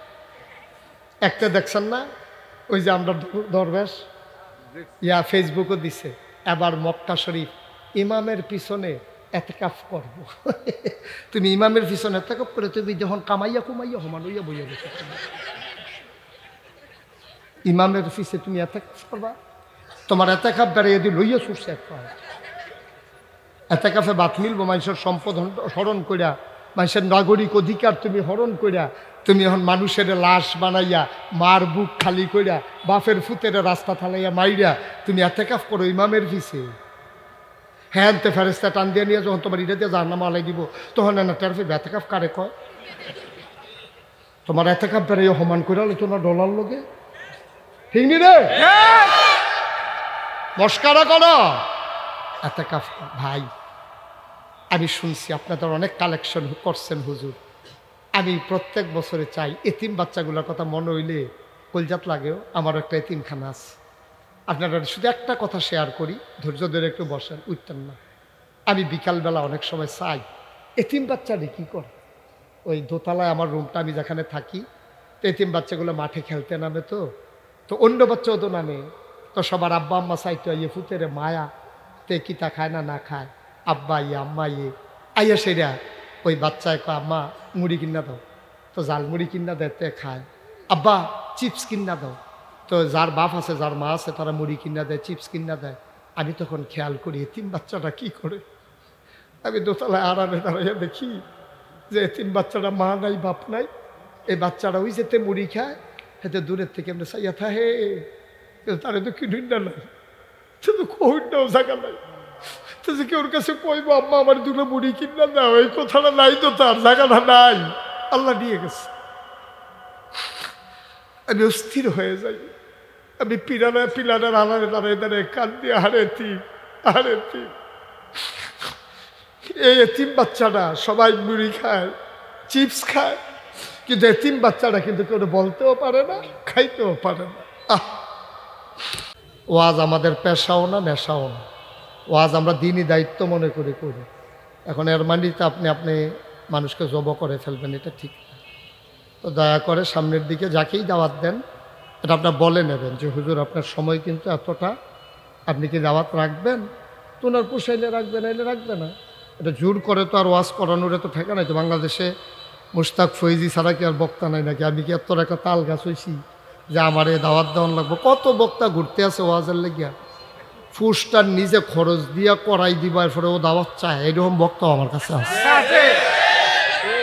তো অসুবিধা কি? আপনার ওই রকম বক্তা নিয়ে আসবেন, কোনো সমস্যা নেই। আমরা তো ওয়াজ করে ফেলছি, 34 বছর হয়ে গেছে। এবার আমাদের মাঠ ছেড়ে দেওয়া দরকার, এবার নতুনেরা আসা দরকার। আমরা তো সেই সংগঠনকেই পছন্দ করি যেই সংগঠনের নেতা জীবিত থাকতে দায়িত্ব ছেড়ে দেয়, দিয়া অন্যদেরকে দায়িত্ব দেয়। আমরা সেই দায়িত্ব, সেই সংগঠনকে ভালোবেসে বড় হয়েছি, সেই আদর্শে আমরা বড় হয়েছি।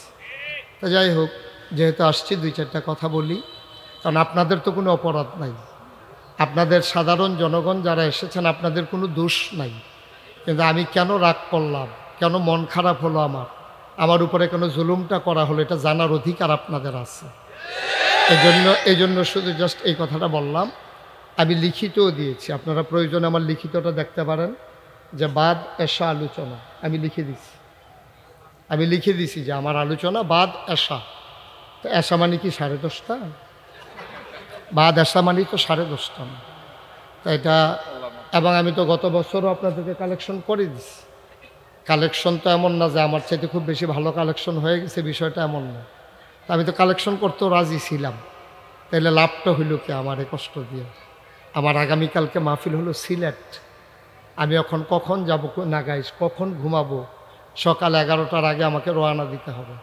আমি তো একজন মানুষ ভাই, আমি ভালোবাসি বইলা আপনাদেরকে ভালোবাসি, মহব্বত করি, আর মানে এই প্রতিদান। আমি তো বাংলাদেশে কোথাও 34 বছরের জীবনে এই কথাগুলো কোনো মাহফিলে বলি নাই। আজকে যে কথাগুলো বললাম, কোনোদিন আমি 34 বছরের কারোর সাথে আমি হাসি মুখ ছাড়া কোনো কথা বলছি কেউ প্রমাণ দিতে পারবেন না। তা আমার সাথে কেন এটা করা হলো? এটা আল্লাহ হয়তো আমার তাকদীরে রেখেছেন। এটার ভিতরে নিশ্চয়ই আমার জন্য কোনো শিক্ষা আছে। আল্লাহ যেন আমাকে মাফ করেন, আমি যেন বুঝে শুনে সামনের দিকে পথ চলতে পারি। আল্লাহ যেন তৌফিক দেয়। সবাই পড়েন আমিন। বন্ধুগণ, আল্লাহ তাবারক ওয়া তাআলা এই দুনিয়াতে অনেক আদর করে মানুষ বানিয়েছেন। এই মানুষগুলোকে আল্লাহ চান সবগুলো মানুষ যেন জান্নাতে চলে যায়। জান্নাতে গেলে আল্লাহ লাভ, আল্লাহর কোনো লস নাই। আল্লাহ লাভ, জান্নাতে না গেলে আমরা আল্লাহ লস আছে। কারণ ফেরেশতারা বলবে যে আল্লাহ, আমরা যে না করছিলাম মানুষ বানাইয়েন না, আপনি তো ঠিকই মানুষ বানাইলেন, কিন্তু এখন যে সব জান্নাতে যাইতেছে, জাহান্নামে যাইতেছে, তো লাভ হইল কি? তখন আল্লাহ লজ্জা পান, শরম পাবেন।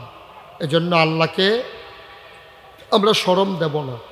আমরা সবাই মিলে জান্নাতে যেতে চাই ইনশাআল্লাহ। সবাই যেতে চান ইনশাআল্লাহ? জান্নাতে যেতে হলে জান্নাতের কাজ করা লাগবে। আপনি জাহান্নামের কাজ করে জান্নাতে যাইতে পারবেন না। আপনি যদি ঢাকা যেতে চান, তাইলে গৌরীপুর বাস স্ট্যান্ডে গিয়া আপনি ঢাকার বাসে উঠা লাগবে। আপনি যাবেন ঢাকা, উঠে গেছেন চিটাগাঙ্গের বাসে। এখন চিটাগাঙ্গের বাসে উঠলে, এখন ফেনী গেছেন, পরে কন্ট্রাক্টর বলতেছে ভাড়া দেন। কই চিটাগাঙ্গের ভাড়া কত? তো আরে কয় ঢাকার ভাড়া কত? কারে ভাই ঢাকার ভাড়া মানে এটা তো চিটাগাং যাবে। কই ইন্না নিল্লা ফেনী। তো ইন্না নিল্লা ফেনী করলে লাভ হইব কি? আপনি তো উঠে গেছেন চিটাগাঙ্গের বাসে। এখন ফেনী গিয়া যদি কোন ইন্না নিল্লা ফেনী, তো লাভ হবে না। আপনি ঢাকার বাসে গেলে, ঢাকা গেলে ঢাকার বাসেই উঠা লাগবে। চিটাগঙ্গের বাসে উঠে আপনি ঢাকা যেতে পারবেন। মুসলমান মন দিয়ে শোনো রে ভাই, চিটাগঙ্গের বাসে উঠে যেমন ঢাকা যাওয়া যায় না, জাহান্নামের গাড়িতে উঠে জান্নাতে যাওয়া যাবে না, যাবে না, যাবে না, ঠিক কিনা? আপনি উঠবেন জাহান্নামের গাড়িতে, যেতে যাবেন জান্নাতে, কখনো তা হবার নয়। আপনি চিটাগঙ্গের গাড়িতে উঠলে চিটাগং যাওয়া লাগবে, জাহান্নামের গাড়িতে উঠলে আপনাকে জাহান্নামে যাওয়া লাগবে, ঠিক কিনা? এই ছিল এখানে বৈশিটা কথা বলার জায়গা? হ্যাঁ, সবাই কন আমিন। জোরে কন আরে জোরে। তাহলে আমরা কি জাহান্নামে যেতে চাই না জান্নাতে? জান্নাতে যেতে হলে জান্নাতি কাজ করা লাগবে। জাহান্নামি কাজ করে আপনি জান্নাতে যেতে পারবেন না। এটা কখনো সম্ভব না, এটা হবার নয়, এটা কখনোই হবে না। এটা আপনি 100% শিওর থাকেন। আমরা যদি জাহান্নামের কাজ করি জান্নাতে যেতে পারবো না। আমাদের জীবনটা যেখান থেকে শুরু হয় ওখান থেকে আমাদের জাহান্নামী কাজ বাংলাদেশে বর্তমানে শুরু হয়ে যায়। মনে করেন, খুব সহজ করে খেয়াল করেন, আমরা এখানে যারা আছেন আমরা সবাই মুসলমান। আমরা মুসলমান না? কথা কয় না, আমরা মুসলমান না? সবাই একটু আওয়াজ দেন, আমরা কি মুসলমান? সবাই কন আমিন। মুসলমানের কখনো যদি কোনো সন্তান হয়, জন্ম দিয়েই তো তার শুরু হয়, জন্ম দিয়ে তো তার শুরু। তো মুসলমানের জন্মের পরে সর্বপ্রথম মা বাবার যে কাজটা, এটার নাম হইল তার কানের কাছে আজান দেওয়া। ডান কানে আজান দেওয়া, এটা বলে যে বাম কাতে একামত দেওয়া না, আজান দিলেই হবে, আজান। তাহলে আপনি আজান দেবেন। এখন আপনি আজান না দিয়া যেই মাত্রতে হইছে লগে লগে মোবাইল বার করে ভিডিও করতে আছে। কেডায় আজান দিবই খবর নাই, তার বাহে তো আজান হিকছে না, একামত দিতে লইলে ভুল হয়। তা আজান দেওয়ার না নাই, এমন টাইমে হয়েছে ইমাম সাহেব ঘুমাই রয়েছে, আজানটা আর তার হয় নাই। সপ্তাহের ভিতরে 7 দিনের মাথায় আপনার সন্তানের আকিকা দেওয়া সুন্নাত। 7 দিন না পারলে 9 দিন, 9 দিন না পারলে 11 দিন, 11 দিনে না পারলে 13 দিন, 13 দিনে না পারলে 15 দিন, অর্থাৎ বেজুর দিনে আপনি যথাসম্ভব 7 দিনের ভিতরে দিতে পারলে সবচেয়ে উত্তম। এটা সুন্নাহ। আপনি কি কোথাও খুব কম জায়গা, এখন মাশাআল্লাহ মানুষের সামর্থ্য হয়েছে, মানুষ দেওয়া শুরুও করছে, আকিকা দিয়ে দেয় 7 দিনের মাথায়। আলহামদুলিল্লাহ, খুবই ভালো কাজ, খুবই খুশির খবর। ছেলে হলে 2টা খাসি, মেয়ে হলে 1টা খাসি, আপনি কষ্ট করে দিয়ে দেবেন। কিন্তু আমাদের দেশে আকিকার খবর নাই। সুন্নতে খতনা করে বিরাট বড় প্যান্ডেল করে 2000 লোক দাওয়াত দিয়া, ঠিক কিনা কম? চিন্তা করেন, কোন ইসলামী কাজ আমরা জন্মের পরে তো শুরু হয়, তা আপনি মুসলমান বানাইবেন কেমনে ফুতেরে? শুরুও তো করছেন ইসলাম ছাইড়া দিয়া। আপনি আকিকা দেওয়া সুন্নাহ, এই সুন্নাহর খবর নাই। আর সুন্নতে খতনা মুসলমানই করাইবেন, এটা তো কইতেও শরম যে তার ইয়া কাটবেন, কিয়া কাটবেন, এটা তো মাইকে কোনো যাইতেছে না। হয় আর এটার লাইগা দাওয়াত দিছে, মাইসে লাইন ধরে দাওয়াত খাইতে আছে, কি আর খানা কইতেও তো পারতেছে না। লজ্জা শরমও তো আপনার গেছে গা। অথচ আপনি আকিকা দেওয়া সুন্নত, আপনি সুন্নতরা আদায় করলেন না।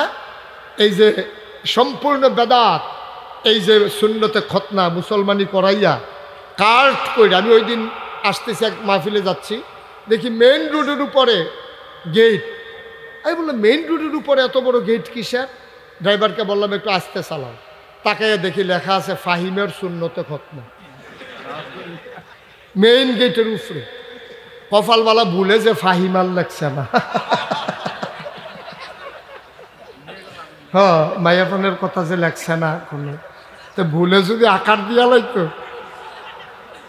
ফাহিমের সুন্নতে খতনা এইরকম একটা মাইক, এই যে আপনারা রাস্তায় যে গেট করছেন, এরকম বড় গেট করিয়া এটারে লাগাইয়া সুন্নতে খতনা, বিশাল প্যান্ডেল। তারপরে 2 দিন ধইরা লাইট জ্বলতে আছে। যার মুসলমানি করাইছে তারে ইয়া গায়ে হলুদ করছে। চিন্তা করেন, আমরা মুসলমান। আপনি হয়তো মনে করতেছেন বিষয়টা কিচ্ছু না, এটা সাংঘাতিক বিষয়। আপনার অন্তর ক্যাপে উঠার কথা, আপনার ভয়ে আপনার জীবন বের হয়ে যাওয়ার কথা। আপনি কি করতেছেন? কি করতেছেন আপনি? এদিকে আনন্দের বিষয়, উৎসবের বিষয়। আপনি হাজার হাজার লোক দাওয়াত দিয়ে সুন্নতে খতনা করতেছেন, অথচ নবীজি যেই আকিকাকে সুন্না দিয়ে দিয়েছেন এটা আপনি কাছেও গেলেন না। এই মুসলমানি করাইলেন এইরকম বিরাট আয়োজন করিয়া, এরপরে ফলারে বিয়া করাইবেন, মাইয়ারে বিয়া দিবেন। আমরা যা করি বিয়ের ভিতরে, ইসলাম কি আসি আমরা? আজকে অনেক কালেকশন হয়েছে, আলহামদুলিল্লাহ, আমি খুশি হয়েছি। আমি একটা লোক চাই যে আমিও যেন এটাতে শরিক থাকতে পারি, আপনাদের সাথে বইলে একটু শরিক হইলাম। একজন পারবেন যে হুজুর এইরকম এতিমটা আমিও হইতে পারতাম। আল্লাহ আমার আব্বা আম্মা দিছে দেখেন আমি মা বাপের আদর পাইছি। আমি যদি আমার আব্বা আম্মা বলে দিতে, আমিও তো এতিমখানার মতো চাইয়া থাকলাম, ওই খাইতাম পারলাম নয়। হুজুর স্যার আপনি যখন কইছেন, ইনশাল্লাহ আব্বা আম্মার নামে, আব্বায় থাকলেও তো লুঙ্গি কিনা দিলাম, ওই শাড়ি কিনা দিলাম, ওই মারে। হুজুর ইনশাল্লাহ আমি 1000 টাকা, বেশি চাইলাম না, 1000 টাকা একটা লোক যে হুজুর আমিও ইনশাল্লাহ শরিক হইলাম। আছেন একজন? 1000? মাশাল্লাহ। কি নাম? নাম বলেন। জি, হ্যাঁ, মনির শেখ। 1 নম্বরে 1500 দিস। এদিকে কে, কি নাম? আপনি এখানে আছে একজন। আহা, নামটা বলতে পারেন না আপনি? ফুল মিয়া। 2 নম্বরে দিল 1000। 3 নাম্বার কি নাম? একটু দাঁড়ান, জুড়ে বলতে পারেন না নাম? আপনার আমি চিনি, জামাল পাটোয়ারি। আহা ভাই, মাপ চাইছিলাম, আল্লাহর হস্তে 10টা মিনিট ভিক্ষা নিছিলাম আপনার হাতে। আর কেমনে কইলে বুঝবেন? 10 মিনিট আপনি মরে যাবেন। ওইখানে কি নাম? আহম্মদ মিয়া। উনি দিলেন 1000। হইল 4 নাম্বার। 5 নাম্বার কে আছো? 1000। 5 নম্বরে আছেন একজন? 5 নম্বর 1000 টাকা আব্বা আম্মার নামে দেওয়ার মতো। আপনার আব্বা যদি আপনার ছোট থাকতে মারা যায়, আপনিও তো এতিম হইতেন। 5 নম্বর আব্বার জন্য মন কান্দে একজন নাই? আছেন না? নাম বলতে চায় না। আমার এক ভাই দিলেন 1000। মারহাবা কন। হয়েছে 5 নম্বর। 6 নম্বরে কে আছেন? আরে অনেক কালেকশন হয়েছে, বুঝছি তো। আশেক আলী 1000 হয়ে গেছে 6 নম্বর। 7 নম্বর আছেন একজন? আল্লাহ আরেকজনে দিছে 1000 হয়ে গেছে 7। 8 নম্বর 1000 চাইছে। 1000 টাকা চাইছে এতিমখানার জন্য। অনেক চাই নেই, আল্লাহ কবুল করবে ইনশাআল্লাহ। আছেন? 8 নম্বরে 1000 আছেন? 3 আরেক ভাই দিছে 1000 হয়ে গেছে 8, 9, 10 আর 2 জন। ওই যে মাশাআল্লাহ, ওই যে মুরব্বী বাবা। হ্যাঁ, তোমরা কেউ পাশে থেকে নামটা বলো না ওনার? মজিব ভাই, উনি দিচ্ছেন 1000 হয়ে গেছে 9 নম্বর। লাস্ট ওয়ান, শেষ ভালো যার সব ভালো তার, 10 নম্বর 1000 আছেন? মাশাআল্লাহ। কত? তা আপনি দিবেন 1000, হাত দিয়ে সরাই দিয়ে বইয়া দিচ্ছেন সবজি। এটি টিপ্পা নিচের তো একটা তুলন লাগে না। এবারে যে আল্লাহ দিছে হেয়াতে টিপে তুললেন নাকি রেমনে? হ্যাঁ, আলমগীর প্রধান 1000 হয়ে গেছে 11। আমি তো 10 পর্যন্ত আমার মনে মনে একটা চিন্তা ছিল। 11 যখন হয়েছে, আহারে কপাল কি করবেন? আরে আপনি যদি বুঝতেন আপনি উঠতেন না আব্বা। আপনার টাইম নাও কেউ নিতে পারত না। এতিমখানায় 10টা টেহা উঠতে আছে, আপনার সহ্য হয় না। আপনারা এসে গোথা দিছে বইয়ের কীর্তি উঠেছে কি রে? আপনি উঠতে লাইছেন শয়তানের ফেরো ফইরে।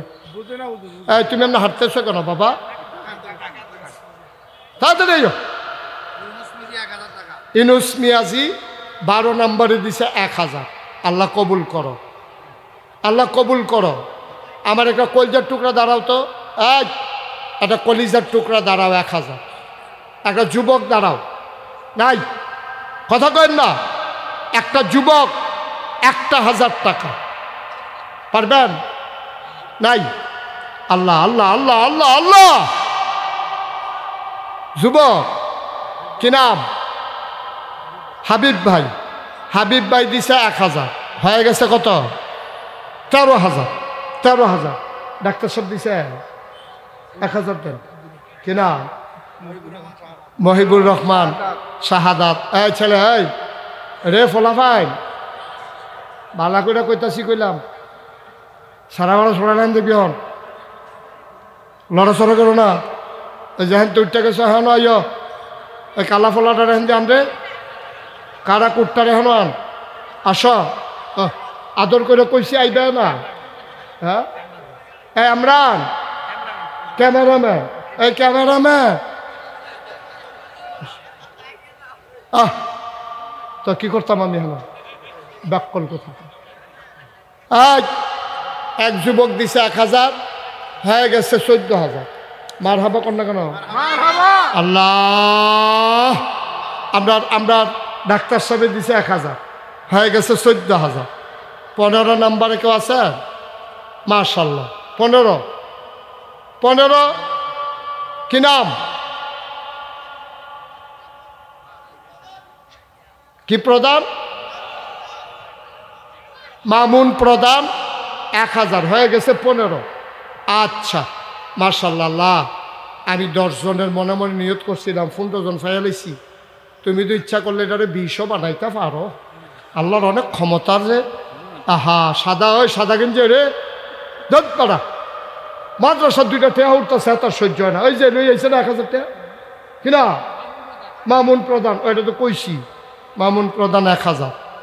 এই শেষ, এখন দোয়া হয়ে যাবে।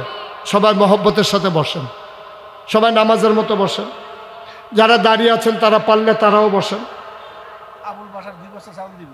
আবুল বাসার উনি 2 বস্তা চাউল দেবে। মাশাআল্লাহ, সবাই কন মারহাবা। ভাই উঠছেন না, এখন উঠার সময় না তো, এখন হলো দোয়ার সময়। এটা মাফলার বইয়াতা হসিফা দিয়া আমিন কর। শুনেন, এই শুনেন, আপনারা জানেন যে আমি মুশতাক ফয়েজি, এই যে আপনারা পোস্টারে দেখছেন পীর সাহেব। আমি কিন্তু পীর সাহেব হতে চাইছিলাম না। এই যে বাবা, এই কথা শুনবা না? না, এই ছেলে তাহলে ঘুরে বসাও। বাবা একটু বসেন, একটু বসেন, শেষ করে দিচ্ছি আমি। এই শুনেন, আপনারা দেখেছেন মুশতাক ফয়েজি পীর সাহেব। আমি গতানুগতিক কোনো পীর সাহেব না। এই যে মানুষের তাঁত ফাইতা নেওয়ন, মানুষের বেদকে 3-4 দিন থাহন, বইয়া বইয়া খাওয়ন, এটি আমি কখনো পারি নাই, পারতে চাইও না। পারলে চেষ্টা করি মানুষের হাতে দেওয়ার জন্য। আপনারা দেখেছেন এবছর বন্যায় এই যে কুমিল্লার ওইদিকে, এই শোনেন, কুমিল্লার ওইদিকে যে বন্যা হয়েছে, আমি 15 দিন আমার পরিবার থেকে আমি বিচ্ছিন্ন ছিলাম। আমি ঘুরে ঘুরে মানুষের ঘরে ঘরে গিয়া এই বুক পানি কোমর পানিতে নাইমা নাইমা মানুষের ঘরে ঘরে খাবার পৌঁছে দেওয়ার চেষ্টা করছি। করোনার সময় আমি রাতের বেলা আমার গাড়ি দিয়া জানালা খুলে খুলে আমি চেষ্টা করেছি টাকা পৌঁছে দেওয়ার জন্য। আমি আমার মতো করে চেষ্টা করে যাইতেছি। আপনারা শুনে খুশি হবেন, এই নাগাইশ দরবারে আমি একটা বিশাল প্রজেক্ট নিয়েছি, এটা আপনারা শুনেছেন। আমার একটা মসজিদ আমি হাত দিয়েছি। এই মসজিদের ব্যয় ধরা হয়েছে সম্ভাব্য 30 কোটি টাকা। মার হাবা কইতেন না? কয় কোটি? একসাথে নামাজ পড়বে 6000 লোক। কয় হাজার? 6000 লোক একসাথে নামাজ পড়বে আমার মসজিদে। আর নিচতলায় ফ্রি হাসপাতাল। বাংলাদেশে কোনো ফ্রি হাসপাতাল নাই। সরকারি হাসপাতালেও টিকিট কেটে ঢোকা লাগে। আমার এখানে 1 টাকাও লাগবে না। একেবারে ফ্রি, অসহায় মানুষের জন্য 20,000 স্কোয়ার ফুট একটা জায়গার ভিতরে আমার হাসপাতাল। মসজিদের নিচতলায় হাসপাতাল, দোতলায় 3 তলায় মসজিদ। এটা আমার স্বপ্ন। 30 কোটি টাকা বলছে ইঞ্জিনিয়ার লাগবে। আমি নিয়ত করেছি আমি মুশতাক ফয়েজি 1 বছরে যত টাকা মাহফিলের হাদিয়া পাই, পুরো 1 বছরের হাদিয়া আমার মসজিদ আমি দান করে দেবো ইনশাআল্লাহ। আমি 25 লক্ষ টাকা আমার মসজিদে দিয়া তারপরে কাজ শুরু করছি। আজকে পর্যন্ত আমার মসজিদে খরচ হয়ে গেছে 4 কোটি 87 লক্ষ টাকা। প্রায় 5 কোটি টাকার মতো খরচ হয়ে গেছে। 1 তলার ছাদ হয়ে গেছে, সামান্য কয়দিনের ভিতরে 2 তলার ছাদ হবে। 35 টন রড লাগে, 1500 বস্তা সিমেন্ট লাগে। আমি মাহফিল থেকে গিয়ে আমি মসজিদের ছাদে উঠে কান্দি, আল্লাহ আমি যে শুরু করলাম, আমি যদি মরে যাই এই মসজিদটা কে শেষ করবে? আমারে যত মানুষ চিনে, আমার ছেলেদেরকে যত মানুষ চিনে না। আমি কান্দি দাঁড়াইয়া দাঁড়াইয়া। আল্লাহর নবী বলেছেন, মাম বানা লিল্লাহি মসজিদান বানাল্লাহু লাহু বাইতান ফিল জান্নাহ। যে দুনিয়ায় মসজিদ বানাবে, আল্লাহ নাকি জান্নাতে তার জন্য ঘর বানাবে। আমি বিনয়ের সাথে আপনাদের কাছে দোয়া চাই, আমার মসজিদটার জন্য আল্লাহর হস্তে একটু দোয়া করেন। কেউ যদি মনে করেন যে হুজুর আমিও 5টা বস্তা সিমেন্ট 10টা বস্তা সিমেন্ট দিয়া আপনার মসজিদের ছাদে শরিক হতে চাই, মোস্ট ওয়েলকাম, আহলান সাহালান মারহাবা। আপনি 2টা টাকা দেন, এই প্যান্ডেলে যারা আছেন 2 টাকা দেন, তাও আপনি বলতে পারবেন যে আল্লাহ আমি নাগাইশের এই বড় মসজিদে আমিও শরিক হয়েছিলাম, আমিও একজন গর্বিত সৈনিক। না দেওয়ার চাইতে দেওয়া ভালো। আপনি 2 টাকা দেন। আপনি 2 টাকা না দিলেও মসজিদ হবে, দিলেও মসজিদ হবে। কিন্তু আপনি যে দিলেন, আপনি জিতে গেলেন যে আমি দিয়ে দিছি 2 টাকা। এখনই আমরা দোয়া করব, তার আগে তওবা করব। সবাই নামাজের মতো বসেন। যারা পারেন, আমার ছেলেরা আসতেছে, আমার ছেলেরা তুমি একটু যাও, ভিতরে যাও, যাও। এই ভাই, এই যে হুজুর একটু কষ্ট করে উঠেন, আর আল্লাহ দিব। এক ভাই মসজিদ, এই টাকাগুলো সরান। এক ভাই মসজিদের জন্য একজন লোকও যায়েন না, দয়া করে যায়েন না। ওই দেন না, ওই যে ওই লোকটার কাছে দেন। জি, এই 10টা টাকা দেন। আপনি 2টা টাকা দেন, 500টা টাকা দেন, 100টা টাকা দেন। আপনি গরিব হবেন না, মরে যাবেন না। আমার মা বোনেরাও যদি পারেন, আপনারা দয়া করে শরীক থাকেন। আল্লাহ বরকত দেবে ইনশাআল্লাহ, ইনশাআল্লাহ আল্লাহ দেবে। নিয়ে কুলাইতে পারবেন। আমার সাথে পড়েন, আউযু বিল্লাহি মিনাশ শাইতানির রাজিম, বিসমিল্লাহির রহমানির রহিম, আস্তাগফিরুল্লাহ রাব্বি মিন কুল্লি যামব ওয়া আতুবু ইলাইহি লা হাওলা ওয়ালা কুওয়াতা ইল্লা বিল্লাহিল আলিয়্যিল আযীম। হে আল্লাহ, হে আল্লাহ, ইচ্ছা, মাশাআল্লাহ, অনিচ্ছা, প্রকাশ্যে, গোপনে, শয়তানের কুমন্ত্রণায় পড়ে, নফসের তাড়নায় পড়ে জীবনে যত গুনাহ করেছি, জীবনের গুনাহ মাফ করে দাও। আমিন, আমিন, আমিন। মাশাআল্লাহ। কয়জন? 2টা ছেলে পাগড়ি পাবে, আপনারা দোয়া করে যাবেন না? এই বাচ্চাগুলো 30 পারা কোরআন মুখস্থ করছে, আপনি একটু পাগড়িটা দোয়া করে দিয়ে যান, আমি পাগড়ি পরাই দেই, আপনারা দোয়া করে দেন। মাশাআল্লাহ, মাশাআল্লাহ, মাশাআল্লাহ। নাম বলেন? হযরত আদম আলাইহিস সালাম থেকে শুরু করে আজকের এই মুহূর্ত পর্যন্ত তাম পৃথিবীর মাটির নিচে যত মুসলমান মুসলিমাত মুমিন মুমিনাত কবরস্থ হয়েছেন, আল্লাহ সকলকে মাফ করে দিন। বিশেষ করে ফিলিস্তিনে যে সমস্ত মুসলমানরা নারী পুরুষ ছোট বড় প্রাণ দিচ্ছে দ্বীনের জন্য, ইসলামের জন্য, আল্লাহ তাদের সকলকে জান্নাতুল ফেরদাউসের মেহমান বানায়া দেন।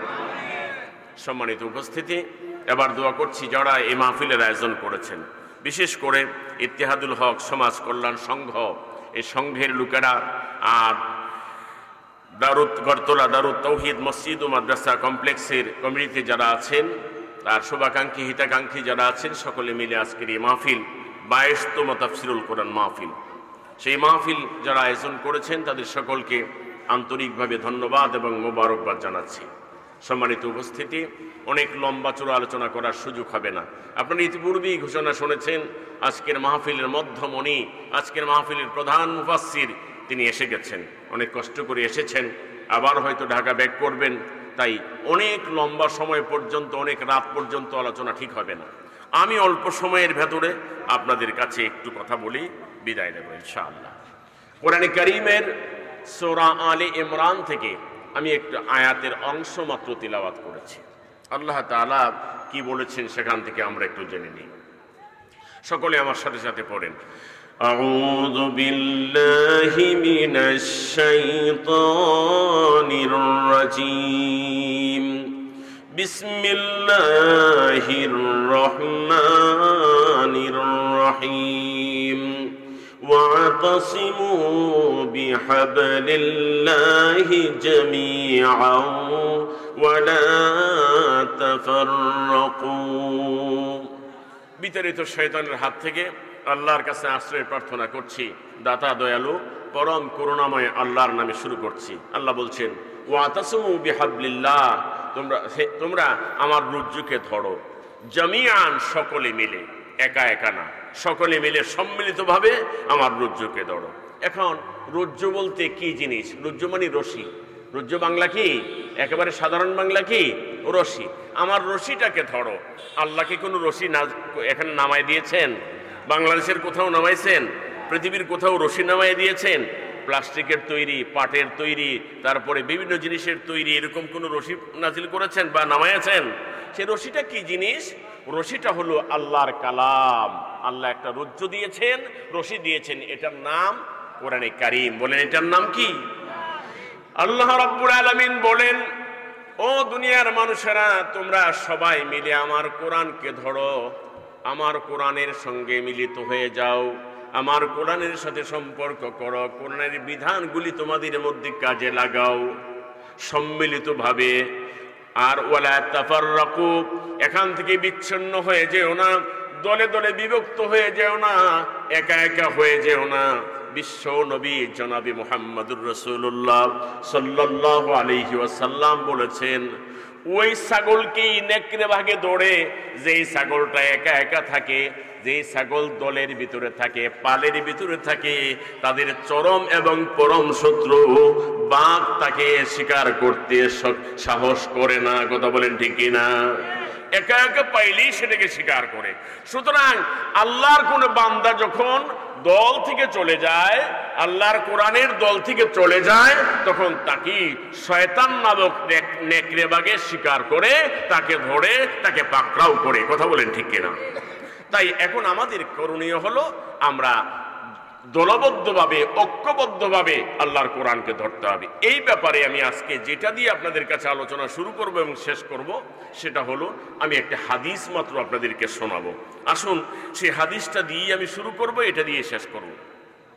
আমাদের প্রিয় নবী জনাবে মুহাম্মদ রাসূলুল্লাহ সাল্লাল্লাহু আলাইহি ওয়াসাল্লাম বলেছেন, আনা আমুরুকুম বিখামসিন আল্লাহু আমারানি বিহিন্না। আমি তোমাদেরকে পাঁচটি বিষয়ে তোমাদেরকে নসিহত করছি, আদেশ করছি। কয়টা বিষয়? সবাই বলেন কয়টা বিষয়? আমি পাঁচটি বিষয়ের আদেশ তোমাদেরকে করছি। আর এই আদেশটা এটা আমার কাজ না, এটা আমার পক্ষ থেকে করছি না, আল্লাহু আমারানি বিহিন্না। এই পাঁচটা বিষয় আল্লাহ তাআলা আমার উপরে আদেশ করেছেন। এটা লাগবে না, এটা দরকার নেই, না দরকার নেই, থাক, এদের ক্ষতি হবে। আল্লাহ তাআলা এই পাঁচটা বিষয়ের আদেশ আমাকে করেছেন, যার জন্য আমি তোমাদের কাছে এই পাঁচটা বিষয়ের আদেশ করছি। এখন এই পাঁচটা বিষয়ের আদেশ আল্লাহ তাআলা করলেন, আর আল্লাহর পক্ষ থেকে নবীজি করেছেন উম্মতদের কাছে, এই পাঁচটা বিষয় আপনাদের জানা দরকার আছে না ভাই? এখন আসুন দেখি পাঁচটা বিষয় জানিয়ে দিই। পাঁচটা বিষয়ের একটা একটা করে গণবেন, খুব মনোযোগ লাগবে, অল্প সময় আমার আলোচনা। এক নম্বরে হলো আল জামাআতু। ও মুসলমান, তোমাদের কাছে আমার প্রথম কথাটাই হলো আল্লাহর পক্ষ থেকে যে পাঁচটা বিষয়ের আদেশ আমাকে করেছেন, এই পাঁচটা বিষয়ের আদেশের এক নাম্বারটা হলো তোমরা সবাই জামাতবদ্ধ হতে হবে। জামাত তো বুঝেন, একজনে হয় না, বেশি মানুষ লাগে। একজনে হয় জামাত, একজনে হয় না, বেশি মানুষ লাগে। এজন্য আল্লাহ তাআলা বলেছেন জামাতবদ্ধ হও। আমি আজকে যে আয়াতের অংশটা তিলাওয়াত করেছি ওটাতেও বলেছেন জামিয়া, সকলে একত্রিত হও। মুসলমান একত্রিত হতে হবে, মুসলমান দলবদ্ধ হতে হবে। রাসূল করিম সাল্লাল্লাহু আলাইহি ওয়াসাল্লাম মক্কি জিন্দেগিতে যতদিন পর্যন্ত ইসলামের দাওয়াত দিচ্ছিলেন শুধু কেবল মাইর খেতেন, এখানে সংগঠন করতে পারে নাই, এখানে দল করতে পারে নাই, যার জন্য রাসূল করিম সাল্লাল্লাহু আলাইহি ওয়াসাল্লাম এবং সাহাবায়ে কেরামরা বিভিন্ন জায়গায় লাঞ্ছিত হয়েছে, অপদস্থ হয়েছে। 13 বছর পর্যন্ত চেষ্টা করো ইসলামকে বিভিন্ন জায়গায় ছড়াতে পারে? কথা বলেন, পারছে? কেন পারে নাই? দল ছিল না। কেন পারে নাই? দল ছিল না। আল্লাহর হাবিব সাল্লাল্লাহু আলাইহি সাল্লাম যখন মক্কা থেকে মদিনায় গেছেন, যাওয়ার পরে সেখানে স্টেট কায়েম করেছেন, রাষ্ট্র গঠন করেছেন, দলবদ্ধ হয়েছেন। মক্কার থেকে চলে যাওয়া যারা গেছেন হিজরত করেছেন মুহাজির, আর মদিনা থেকে যারা সাহায্য করেছেন সে আনসার। মুহাজির এবং আনসারদের সমন্বয়ে যখন আল্লাহর হাবিব সাল্লাল্লাহু আলাইহি সাল্লাম একটা দল তৈরি করতে পারলেন, তখন এই কি অবস্থা হয়েছে? বদরের যুদ্ধের মধ্যে মাত্র 313 জন সাহাবী নিয়ে আল্লাহর হাবিব যুদ্ধে গেছেন। সংখ্যা কত? সংখ্যা কি বেশি না কম? কাফেরদের সংখ্যা 1000 লোকের সঙ্গে মোকাবেলা করেছেন মাত্র 313 জন। ওদের কাছে অস্ত্রশস্ত্র বেশি ছিল, কাফেরদের কাছে ঘোড়াও বেশি ছিল, খানা খাদ্য বেশি ছিল। মুসলমানদের কাছে খানা খাদ্য ঠিক মতো নাই, তাদের কাছে অস্ত্রও তেমন কিছু নাই, তাদের কাছে ঘোড়াও তেমন বেশি নাই। এই ক্ষুধার্ত মুসলমানদেরকে নিয়ে, এই কষ্ট স্বীকারকারী মুসলমানদেরকে নিয়ে, অসুবিধায় পড়া মুসলমানদেরকে নিয়ে সেখানে দলবদ্ধ হয়ে মুসলমানরা যখন ময়দানে নেমেছেন, নামার সঙ্গে সঙ্গে বিজয় কে দিয়েছেন? আরো জোরে বলেন, কে দিয়েছেন?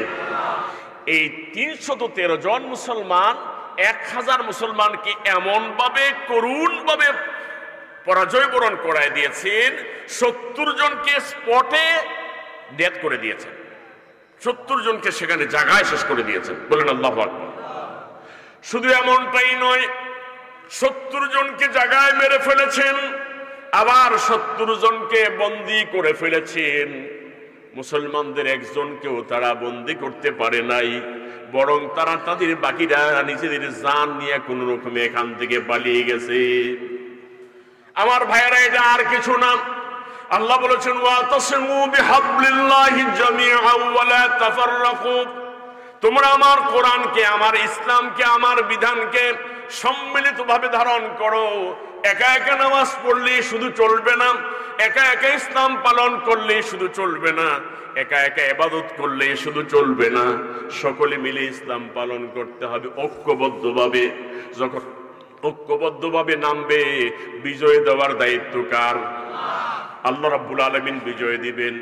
আজকেও যদি পৃথিবীর দিকে তাকাই, আজকের পৃথিবীর দিকেও যদি তাকাই, বছরের পর বছর, যুগের পর যুগ এই ইসরায়েলিরা মুসলমানদেরকে হত্যা করেছে, মুসলমানদেরকে নির্যাতন করেছে, নারীদেরকে মেরেছে, শিশুদেরকে মেরেছে, বৃদ্ধদেরকে মেরেছে, নির্যাতন করেছে।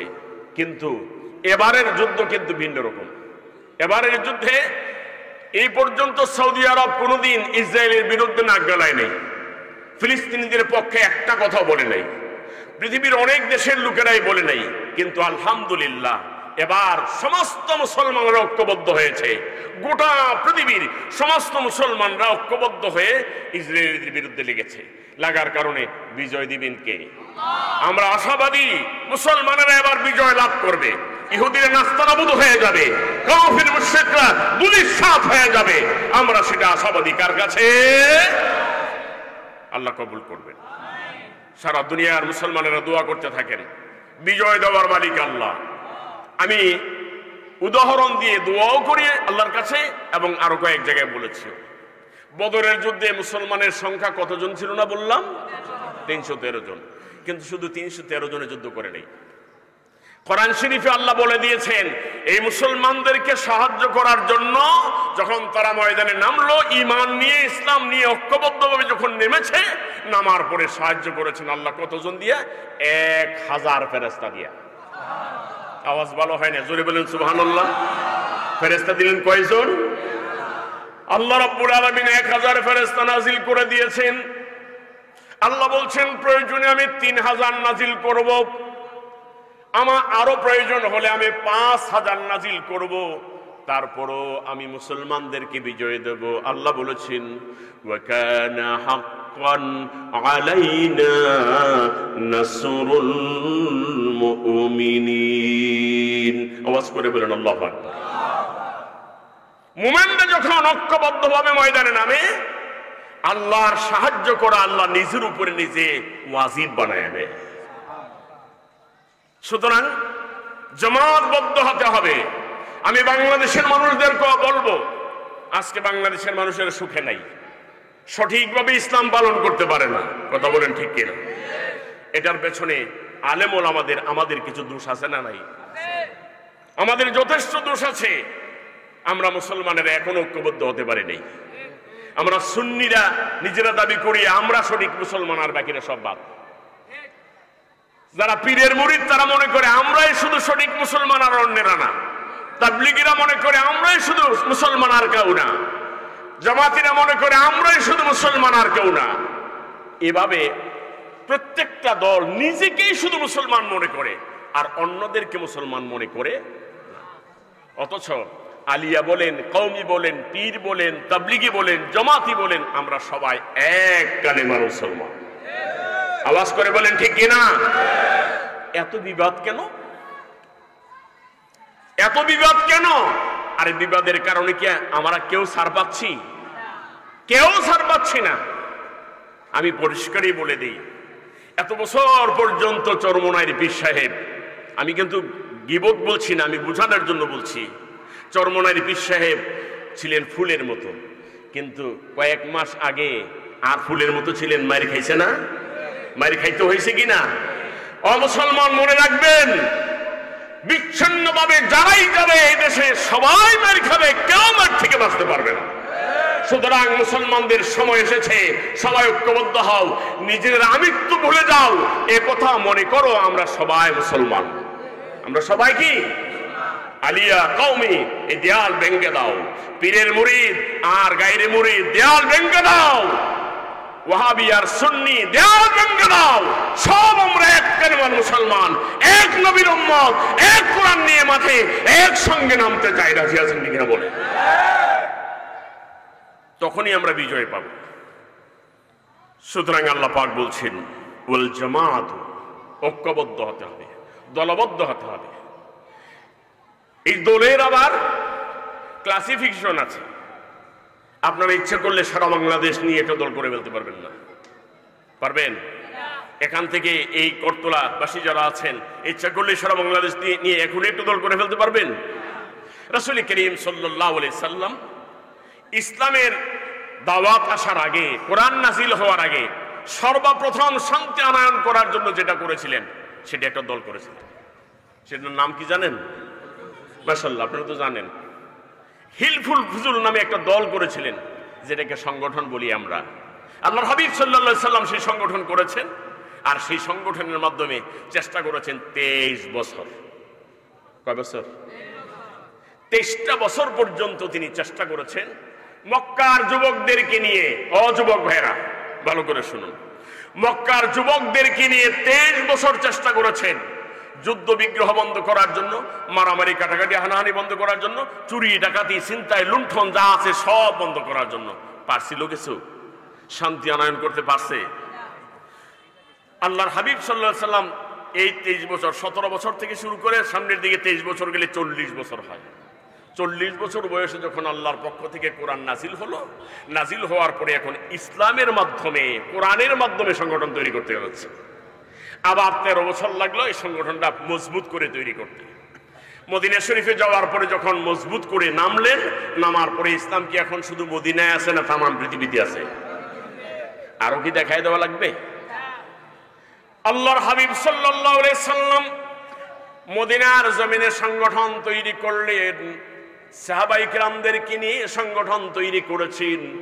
আর সেই সংগঠনের দাওয়াত যখন শুরু হয়ে গেল, অল্পদিন পরেই দেখা গেল রোম সম্রাট, তদানীন্তন সময়ের বড় সম্রাট, যার শক্তি ছিল সবচেয়ে বেশি, ওই রোম সম্রাট পর্যন্ত বিশ্ব নবীর কাছে সিলিন্ডার করতে, আত্মসমর্পণ করতে বাধ্য হয়েছেন। জোরে বলেন সুবহানাল্লাহ। পারস্য সম্রাট, ওই সময়ের সবচেয়ে বড় পরাশক্তি, সবচেয়ে বড় শক্তিধর যিনি ছিলেন, উনিও আল্লাহর হাবিবের কাছে আত্মসমর্পণ করতে বাধ্য হয়েছে। এমনি ভাবে তামাম পৃথিবী বিশ্ব নবী জনাবে মুহাম্মদুর রাসূলুল্লাহ সাল্লাল্লাহু আলাইহি ওয়াসাল্লামের কাছে আত্মসমর্পণ করেছে।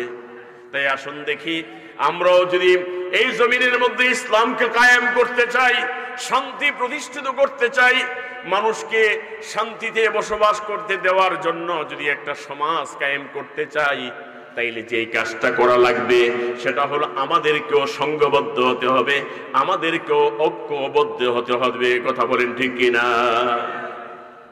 আসুন দেখি, আমি আমার কথা বেশি লম্বা করতে পারবো না যেহেতু আমার পরে প্রধান বক্তা আছেন। তো 1 নম্বর কথা হলো আল জামাত। কি করতে হবে? 5টা কথা না, জামাতবদ্ধ হতে হবে। জামাত হতে হলে একজন নেতা দরকার আছে না নাই? নেতা লাগবে। তো নেতা কিছু কথা বলবে না, ওই কথাগুলি কি আমরা না শুনলে এই দল চলবে? এজন্য আল্লাহর হাবিব সাল্লাল্লাহু আলাইহি ওয়াসাল্লাম 2 নম্বর কথাটা বলছেন, ওয়াসসামউ। নেতা যা বলে তা শুনতে হবে, মনোযোগ দিয়ে শুনতে হবে, এটা 2 নম্বর কথা। 3 নম্বর হলো শুধু শুনলেই চলবে, মানা লাগবে না। না মানলে কি এই সংগঠন চলবে? এজন্য বিশ্ব নবী বলেছেন 3 নম্বরে হলো ওয়াত্তাআত। তোমরা নেতা যা বলবে তা শুনবে, শোনার পরে সেটা মানবে, সেটাকে বাস্তবায়ন করবে। এরপরে 4 নম্বরে হলো নেতা কোথাও পাঠাইলে যদি এলাকা ছেড়ে কোথাও যাওয়ার প্রয়োজন হয় সেখানে যেতে হবে। মক্কার মুসলমানেরা মদিনায় যায় নাই, বাড়িঘর ছেড়ে দিয়ে যায় নাই, সব কিছু ছেড়ে দিয়ে, জায়গা জমি ছেড়ে দিয়ে সব চলে যায় নাই। আল্লাহর হাবিব সাল্লাল্লাহু আলাইহি ওয়াসাল্লাম বলেছেন, ওল হিজরাতু, হিজরত করা লাগবে, চলে যাওয়া লাগবে। এরপরে মূল কাজটা কি? এই সবকিছু মিলে সংগঠনের মূল কাজ কি?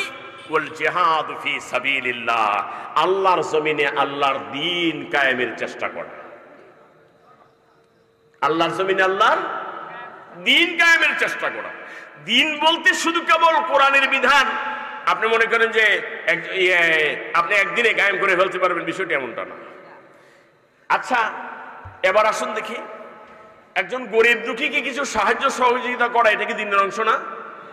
কোন একজন বিধবাকে সাহায্য সহযোগিতা করা, এটা কি দ্বীনের অংশ না? কোন একজন এতিম অনাথকে সাহায্য করা, এটা দ্বীনের অংশ না? এভাবে এলাকার বিভিন্ন উন্নয়নমূলক কাজ করা, সবগুলি দ্বীনের অংশ।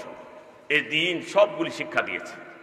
এখন আসুন দেখি, আমি সর্বশেষ যে কথাটা আপনাদেরকে বুঝাতে চাচ্ছি, এখানে 5টা কথা শুনলাম। 1 নম্বরে হলো জামাতবদ্ধ হতে হবে, নাম্বার 2 হলো নেতার কথা শুনতে হবে, 3 নম্বরে হলো নেতার আনুগত্য করতে হবে, 4 নম্বরে হলো হিজরত করতে হবে, 5 নম্বরে হলো আল্লাহর পথে সংগ্রাম করতে হবে, আল্লাহর দ্বীন কায়েমের জন্য চেষ্টা করতে হবে, আল্লাহর দেওয়া হুকুমগুলি পালন করার জন্য মানুষকে উদ্বুদ্ধ করতে হবে, চেষ্টা করতে হবে।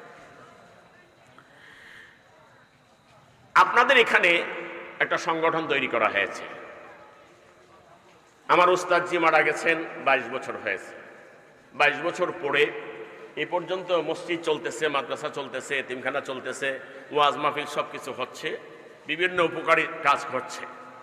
এবার আমার প্রিয় ভাই, আপনাদের একেবারে কাছের মানুষ, এই এলাকার কৃতি সন্তান, আমার শ্রদ্ধাভাজন বড় ভাই আলহাজ MA নাঈম সাহেব, উনি একটা উদ্যোগ নিয়েছেন একটা সংগঠন তৈরি করার জন্য। এটার সঙ্গে একাত্মতা প্রকাশ করেছেন এলাকার সম্মানিত ব্যক্তিবর্গ। আমি এখানে দেখেছি কয়েকজন অ্যাডভোকেটও আছেন, ভালো ভালো শিক্ষিত ব্যক্তি আছেন, অনেক উচ্চমানের ব্যক্তিরা এখানে আছেন। তারা সম্মিলিতভাবে এই সংগঠনটা তৈরি করেছে। তো আলহামদুলিল্লাহ আমার সঙ্গে বারবার যোগাযোগ করেছেন, নাম দেওয়ার ব্যাপারেও আমার সঙ্গে কথা বলেছেন। আমি ওনাদের সঙ্গে নামের ব্যাপারেও পরামর্শ করে নামে একটা সিদ্ধান্ত করা হয়েছে, ইত্তেহাদুল হক সমাজ কল্যাণ সংঘ। ইত্তেহাদ মানে একত্রিত হওয়া, সকলে ঐক্যবদ্ধ হওয়া। আর যেহেতু আমার হুজুরের নামের সঙ্গে আব্দুল হক ছিল, হক ছিল না, হক শব্দের অর্থ কি? সত্য বা সঠিক। তাইলে সঠিকভাবে সকলে ঐক্যবদ্ধ হওয়া, নামটা ঠিক আছে না? অত্যন্ত সুন্দর একটা নাম হয়েছে আলহামদুলিল্লাহ। এই নামে একটা সংগঠন তৈরি করা হয়েছে। আর আমার মতো একজন ছোট মানুষকে, অযোগ্য ছোট মানুষ, আমাকে রাখা হয়েছে প্রধান উপদেষ্টা হিসাবে। আলহামদুলিল্লাহ আমি শুকরিয়া আদায় করি, যদিও আমি যোগ্য না, আমাকে ওনারা দিয়েছেন। আমি আপনাদের সঙ্গে একাত্মতা প্রকাশ করলাম। এখন আমি বলতে চাই, এটা দিয়ে এলাকার কিছু মানুষের উপকার করতে চাই। যেহেতু আমাকেও রেখেছে, আমিও তো আপনাদের সঙ্গে, আমিও তো দূরে না, এলাকার মানুষের উপকার করতে চাই। এলাকার যে কোনো সমস্যায় আমরা তাদের পাশে থাকতে চাই। আপনারা কি মনে করেন? ভালো হবে না? অসুবিধা কেউ হয় না মানুষের? বিপদ মুসিবত কি নাই মানুষের? তখন তাদের পাশে যদি আমরা থাকি, ভালো হবে না খারাপ হবে? এই সংগঠনের মধ্যে আপনারাও কি আসতে রাজি? এখানে কিন্তু এটা কিন্তু আসলে এই সঞ্চয়ের সংগঠন না, এখানে রাজনৈতিকও না, এটা কোনো সঞ্চয়েরও না। এটাতে যে কাজটা হবে, এটা সমাজ সেবা। একটা রুগী, তার সেবা করা। প্রয়োজনে আমরা 100 টাকা করে চাঁদা দেবো। একটা কথা দেখাই, 100 জন মানুষ যদি আমরা হই এই সংগঠনে, আর 100 টাকা করে যদি দিই, হবে কত? 10,000। তার প্রাথমিক চিকিৎসাটা হবে না, এই রুগীটার প্রাথমিক চিকিৎসাটা হবে না। আমার থেকে গেল কত? মাত্র 100, কিন্তু তার কাছে গেল কত? 10,000। উদ্যোগটা কি ভালো না খারাপ? একটা মেয়ে বিয়ে দিতে পারে না, আজকে টাকার জন্য বিয়ে দিতে কিছু না কিছু খরচ হয় না, তার ওখানে 10,000 টাকা খরচের প্রয়োজন। আমরা যদি 100 জন মানুষে 100 টাকা করে দিই, আমাদের কারো বোঝা হবে না, কারো কিন্তু বোঝা হবে না। 1 কেজি সিমের দাম 200 টাকা, 180 টাকা, তাই না? তাহলে 1 কেজি সিমের দাম তো দিছি না, 1 কেজি টমেটোর দাম 100 টাকা, 80 টাকা, 90 টাকা। তাহলে আমি 1 কেজি টমেটোর দামও তো দিই নেই, বা দিলাম আর কি। তো 100 টাকা যদি করে যদি দেই, তাহলে 100 জনে দিলে ওর জন্য একটা বিবাহের ব্যবস্থা হয়ে যায়। এই কাজটা ভালো না খারাপ? এরকম কাজকে আমরা করবো ইনশাল্লাহ। আমি বিস্তারিত বলতে পারছি না, বলবো ইনশাল্লাহ সময় মতো এসে আপনাদের কাছে আবারও বলবো ইনশাল্লাহ। তো আমরা এই সংগঠনটাকে সামনে এগিয়ে নিয়ে যেতে চাই। আপনারা কি সহযোগিতার হাত বাড়াবেন? আমি অর্থ চাইছি না আপনাদের কাছে, আমি চাচ্ছি আপনার মনটা, আপনি ঈমান দিয়ে ইসলামের পক্ষে আপনি কাজ করার জন্য আপনাকে আগে চাই। আমি অর্থ পরে, আমি আপনাকে আগে চাই। আপনাদের জন্য ফর্ম তৈরি করা হবে, ফর্ম পূরণ করে আপনারা সবাই এই সংগঠনে অংশগ্রহণ করবেন। এটা কি শুধু এই গ্রামের মানুষও করবেন এমনটা না, আজকে মাহফিলের মধ্যে আশেপাশে গ্রামের মানুষ আসেন নাই, সবাই মিলে করবেন। আপনাদের এলাকায়ও বলবেন যে হুজুর আমি তো অন্য গ্রামের, আর আল্লাহ বলছেন আমার কাছে আসে বেশি, আপনাদের কাছে কি বেশি আছে? আমাদের কাছে আছে সীমিত। পানি আমাদের কাছে যা আছে তা কি সীমিত, কিন্তু আল্লাহর কাছে কি সীমিত না বেশি আছে? আল্লাহর কাছে আছে অনেক বেশি। বন্ধ করে দিন। আল্লাহর কাছে আছে অনেক বেশি। আমরা দিলে শেষ হয়ে যায়, আল্লাহর গুলি দিলে শেষ হয়। সুবহানাল্লাহ বলবেন না? তাহলে আল্লাহ শুধু 700 দিবেন এমনটাই না, তার চাইতে আরো অনেক অনেক অনেক অনেক গুণ বাড়িয়ে দিবেন।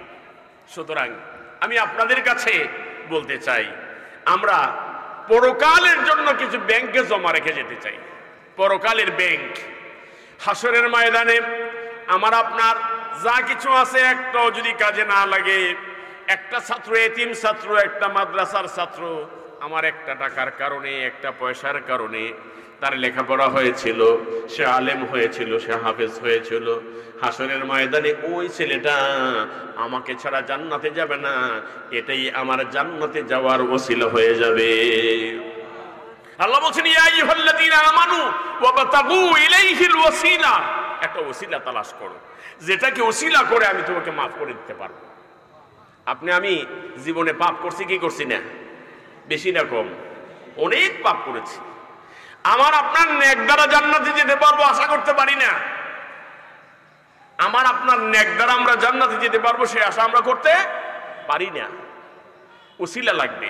আল্লাহ বলছেন ইয়া আইয়ুহাল্লাযীনা আমানু, হে ঈমানদারেরা, ওসিলা তালাশ করো, একটা ওসিলা আমার কাছে পেশ করো, যেটাকে ধরে আমি তোমাকে মাফ করে জান্নাতে দিয়ে দিতে পারবো।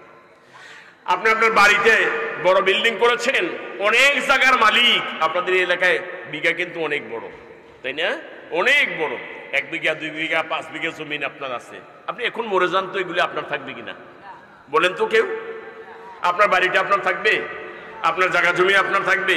পকেটের টাকাটাও আপনার না, চোখের চশমাটাও আপনার না, গায়ের পাঞ্জাবিটাও আপনার না, আপনার গায়ের গেঞ্জিটাও আপনার না। মসজিদ দোলাইপাড়, ঢাকা, আল্লাহ ওনাকে হায়াতে বরকত দিক, এলমে বরকত দিক। আলোচনায় পেশ করেছেন মুফতি আল আমিন মুহতামিম অত্র মাদ্রাসা। সম্মানিত হাজারাত উলামায়ে কেরাম, মুরব্বিয়ানে আজম, বেরাদারানি ইসলাম, উপস্থিত মুসলমান ভাইয়েরা, পর্দার আলী রয়েছেন, আবেদা, জাহেদা, সালেহা, নেককারিনী আমার মা ও বোনেরা, মহান আল্লাহ রাব্বুল ইজ্জাত ওয়াল জালালের দরবারে আলিশানে অসংখ্য অগণিত শুকরিয়া আদায় করছি, তিনি আমাদেরকে আজকের এই মুবারক মাহফিলে উপস্থিত হওয়ার সুযোগ দিয়েছেন। বলুন তো কে সুযোগ দিয়েছেন? আর একটু আওয়াজ করে। যে আল্লাহ আদর করে, মায়া করে, সোহাগ করে আমাদেরকে কোরআনের মাহফিলে আসার সুযোগ দিলেন, এমন একটা অবস্থায় যখন ফিলিস্তিনের মুসলমানরা ঘরে থাকতে পারছে না, যখন ফিলিস্তিনের মুসলমানরা জমিনকে লাল বানাচ্ছে রক্ত দিয়া, যখন ফিলিস্তিনের মুসলমানরা জীবন দিচ্ছে অবাধে, ঠিক সেই সময় আমরা বাংলাদেশের মুসলমানেরা কতই না শান্তিতে, কতই না আরামে, কতই না সুন্দর পরিবেশে বসতে পেরেছি। এটা কার দান? আর একটু জোরে সে আল্লাহর প্রতি শুকরিয়া আদায় করা দরকার আছে না নাই? সবাই আকাশ বাতাসকে মুখরিত করে বলিষ্ঠ কণ্ঠে উচ্চ আওয়াজে আল্লাহকে শুকর জানাচ্ছি, আল্লাহকে থ্যাঙ্কস দেব, ধন্যবাদ জানাবো। একসঙ্গে পড়ুন আলহামদুলিল্লাহ। রব্বানা ওয়ালাকাল হামদ